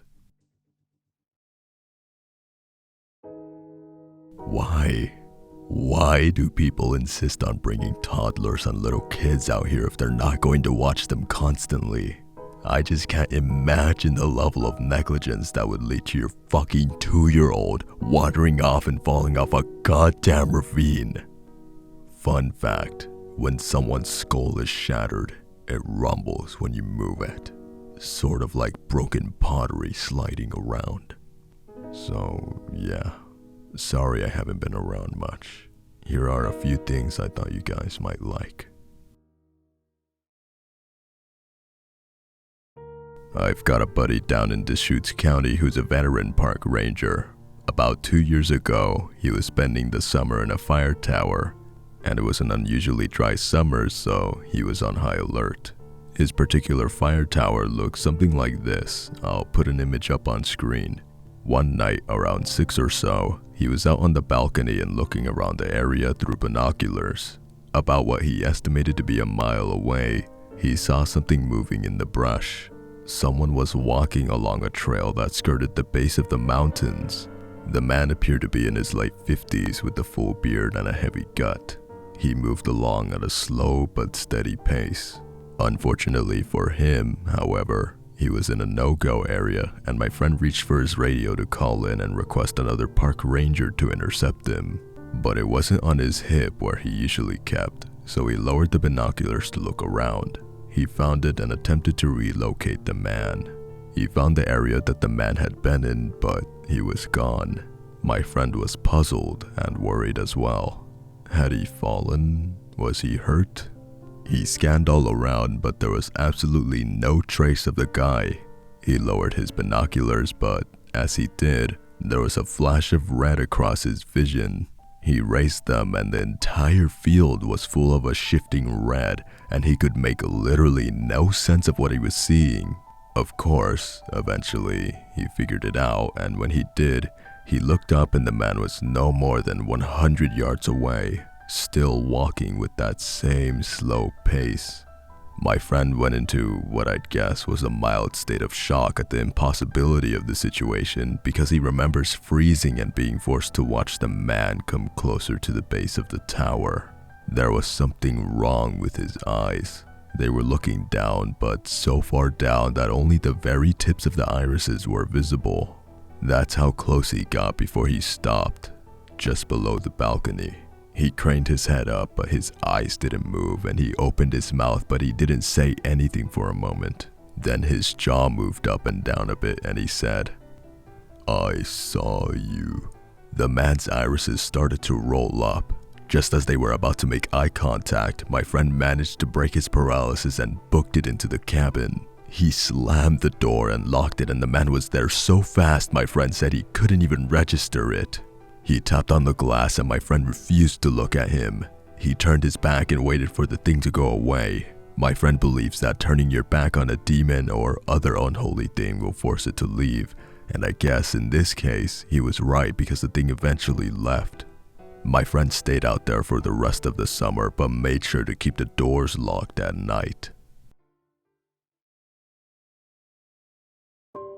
It's probably some kind of really weird refraction from a lake or a kind of mirage, but there's been a little cluster of sightings that I thought were interesting. They happened in the same place and at the same time, but on different days. Universally, the reports basically describe the observer hiking up to a scenic viewing spot and seeing something up above the horizon. Higher up than a mirage would normally be, almost at eye level.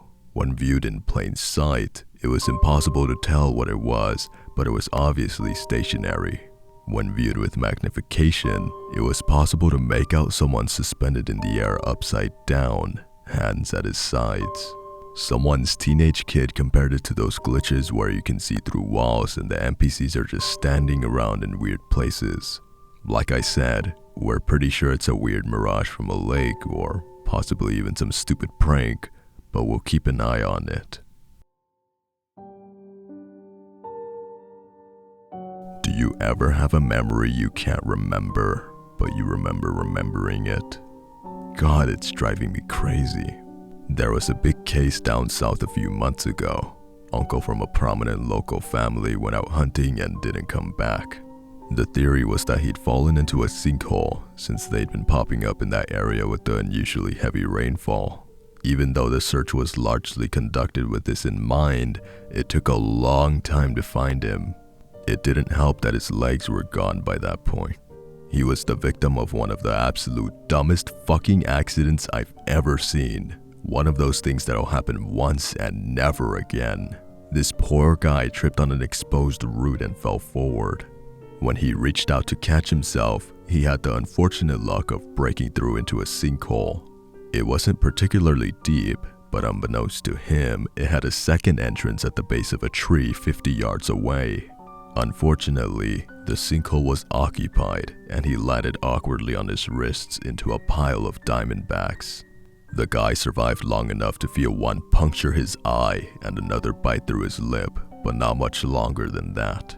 Stuck almost vertically, the venom basically mainlined to his brain and he died before he could figure out a way to escape. It goes down as one of the most idiotic, senseless ways for someone to die that I've ever heard of. This is my favorite time of year. It's not quite spring or winter, it's somewhere in between. It's too wet to camp, too dry to ski. People stay inside. I'm always grateful for that. I've had a lot of people express concern about outdoor sports. It's a fair question. Are we really safe out there? They want advice. How do they keep their loved ones safe? I tell them I don't know. How do they avoid the stairs? I don't know. I really don't. It's frustrating to have nothing to offer. If I knew how to keep everyone safe, I'd have solved, arguably, one of our biggest problems in this country. The only things I can stress are what anyone else does. Don't go alone. Carry a GPS locator and phone. Be prepared for anything. There's no pattern for this kind of thing, at least not one that I can see. There's commonalities, sure, but everyone's experience is different. This winter was quiet, mostly, but sometimes we're so overwhelmed it's all we can do to tread water. These are some of the things I've dealt with in the past. A buddy of mine up at Crater Lake remembers the disappearance of a young man about 20 years ago. Never found. This past winter, he called me to ask for advice on a new, eerily similar case.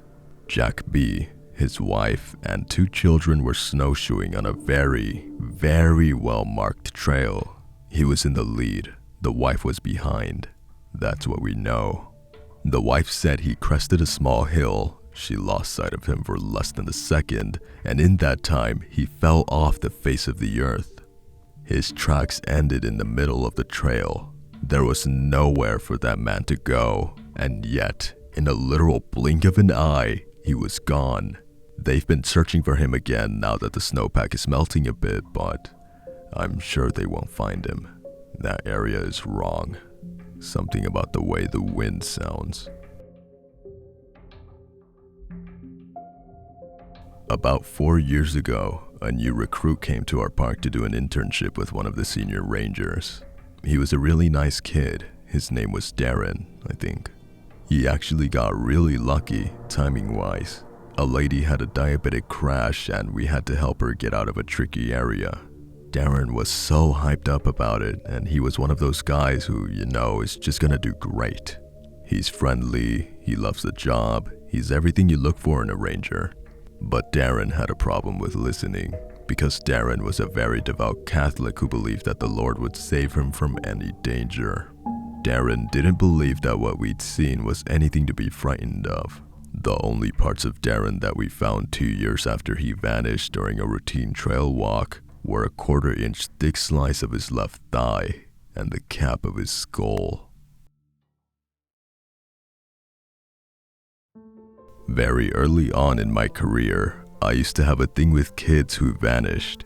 It broke me up really bad. I was always the first guy to volunteer.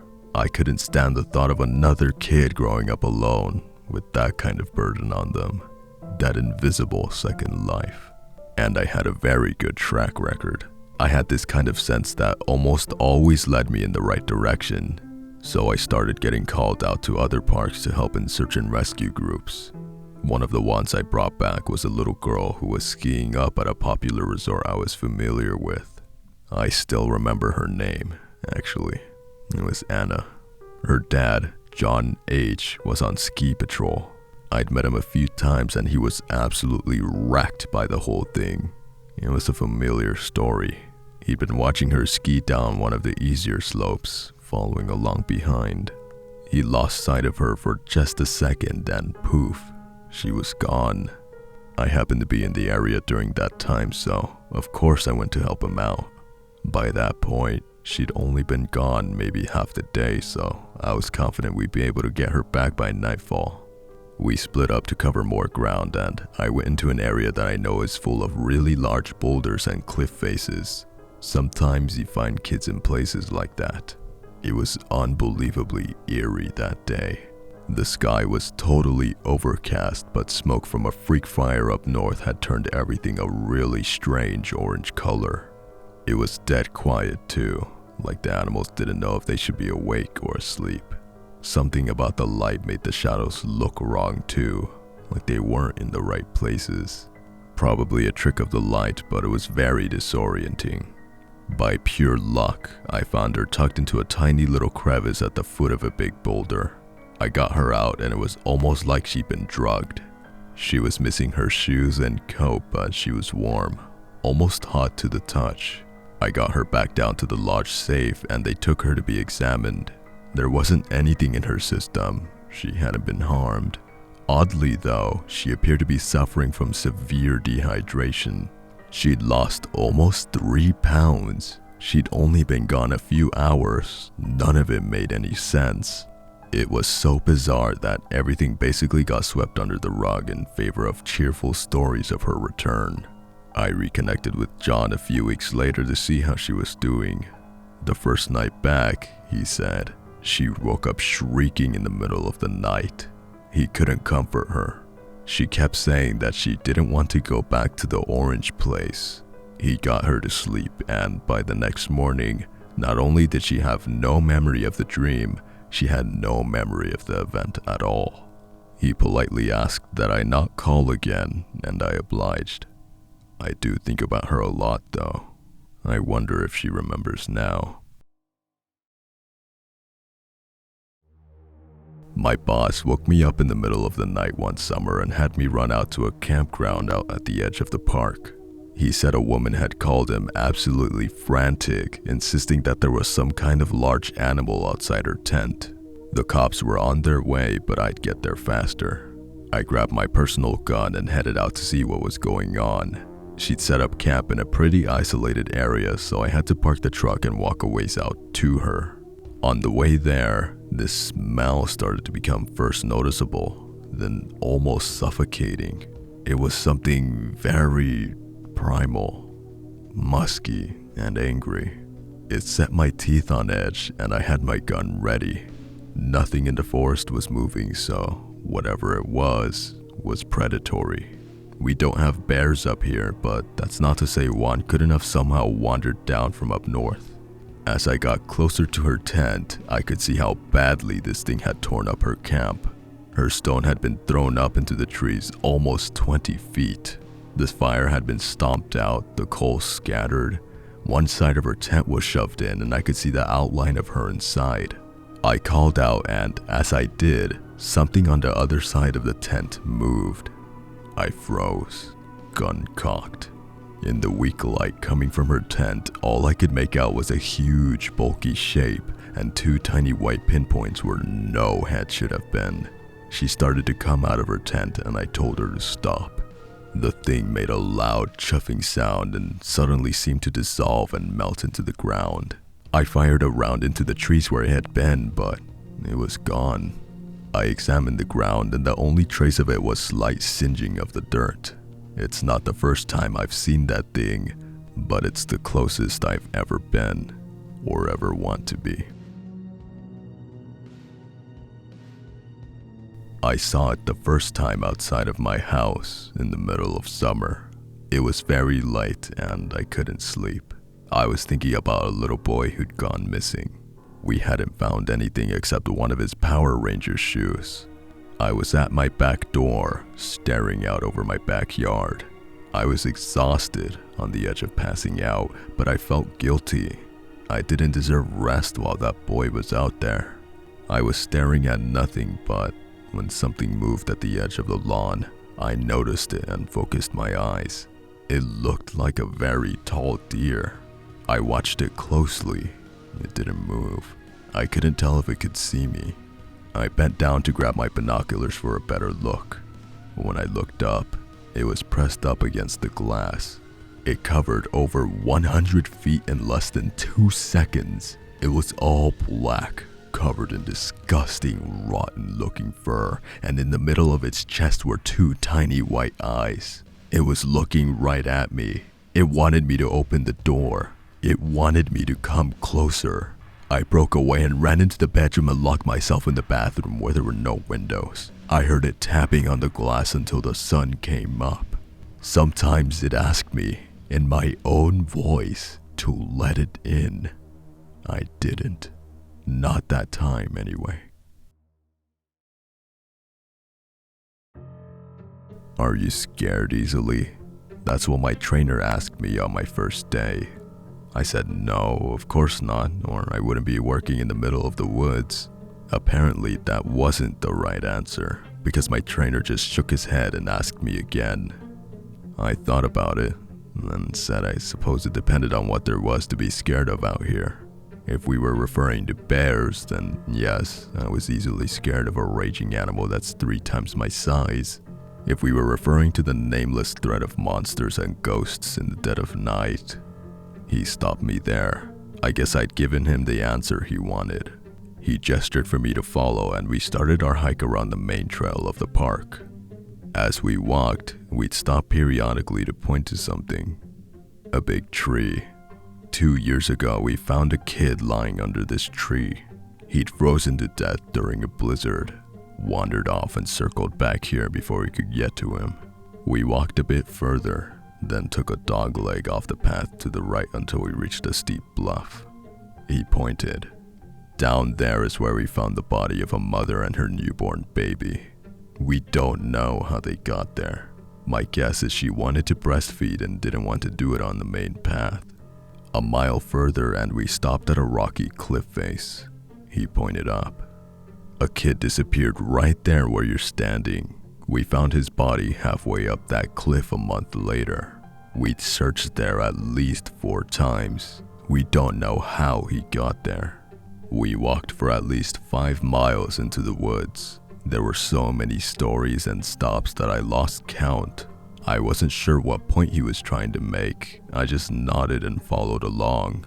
At the deepest part of the trail, where a very clear marker had been placed to advise that the trail ended, he kept going into the trees. I stepped over obstacles with great care while he seemed to know the area by heart. I asked him where we were going, but he just kept going without looking to see if I was keeping up. I'm not sure how far we walked, probably a half mile or so, when I saw something ahead of us. Through the trees, I could barely make out the right angles of it, and if there's one thing even the least savvy person knows, it's that nature doesn't make right angles. My trainer led us right to it, but the closer we got, the more unsure his steps became. He stumbled for the first time since we'd gone off the path, and I got the sense that he was taking us here only because some sense of duty demanded he do it. We came to the clearing where the angled thing was, and as we broke the tree line, I stopped in my tracks and just stared. I thought it was a practical joke. I looked at him, but he was staring off to the side, facing away from me. We were quiet, looking at the thing. It was a staircase, a perfect brand new one. It looked like if it had come from one of the prefab development houses you see everywhere these days. The carpet was off-white and it even had a little landing at the bottom. For a crazy second, I could feel a distinct sense of tilting, as if I couldn't quite deal with what I was seeing, and I remember thinking that that was how people who went crazy must feel, as if they're falling, Not quickly, but as if guided by something. I shook it off, but I was definitely shaken. I couldn't stand the way we just stood there, as if the stairs were some wild thing that demanded caution. I started to move forward, but my trainer threw his arm out and stopped me. He looked at the stairs, brows furrowed, and spoke very quietly. "They're everywhere out here. You'll see them just about every time we go out on a call. It's normal." He looked me in the eyes as he said that, driving home the point. I nodded and looked back at the stairs. I noticed that there was no debris on them, no pine needles or animal shit or even dirt. A word popped into my head, and once it got there, I couldn't get rid of it. Wrong. It would make a great story on those alien and Bigfoot websites, I thought. I could see the article, a big one on the front of those black and white magazines at grocery stores that scream about Bad Boy and the lady who married a Yeti. Stairs in the woods. What do they mean? When we get back to the center, I'm gonna give you a couple of forms. You're gonna sign them even if you don't want this job anymore. You're not gonna talk about anything I've told you today. That goes especially for these. You're not gonna talk about them. You're not gonna take pictures of them. You're not gonna go to any newsy type places and tell them about how there's weird shit going on out here. You understand me? I nodded, a little perturbed. I'm gonna give you a little word of advice, son.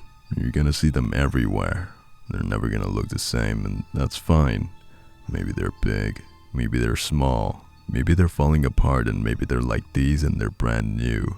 You probably won't ever see the same ones twice, but supposing you do, it's nothing to worry about. That being said, you're not gonna go near them. This right here, this is as close as you're ever gonna get. You're not gonna touch them or ever go up them.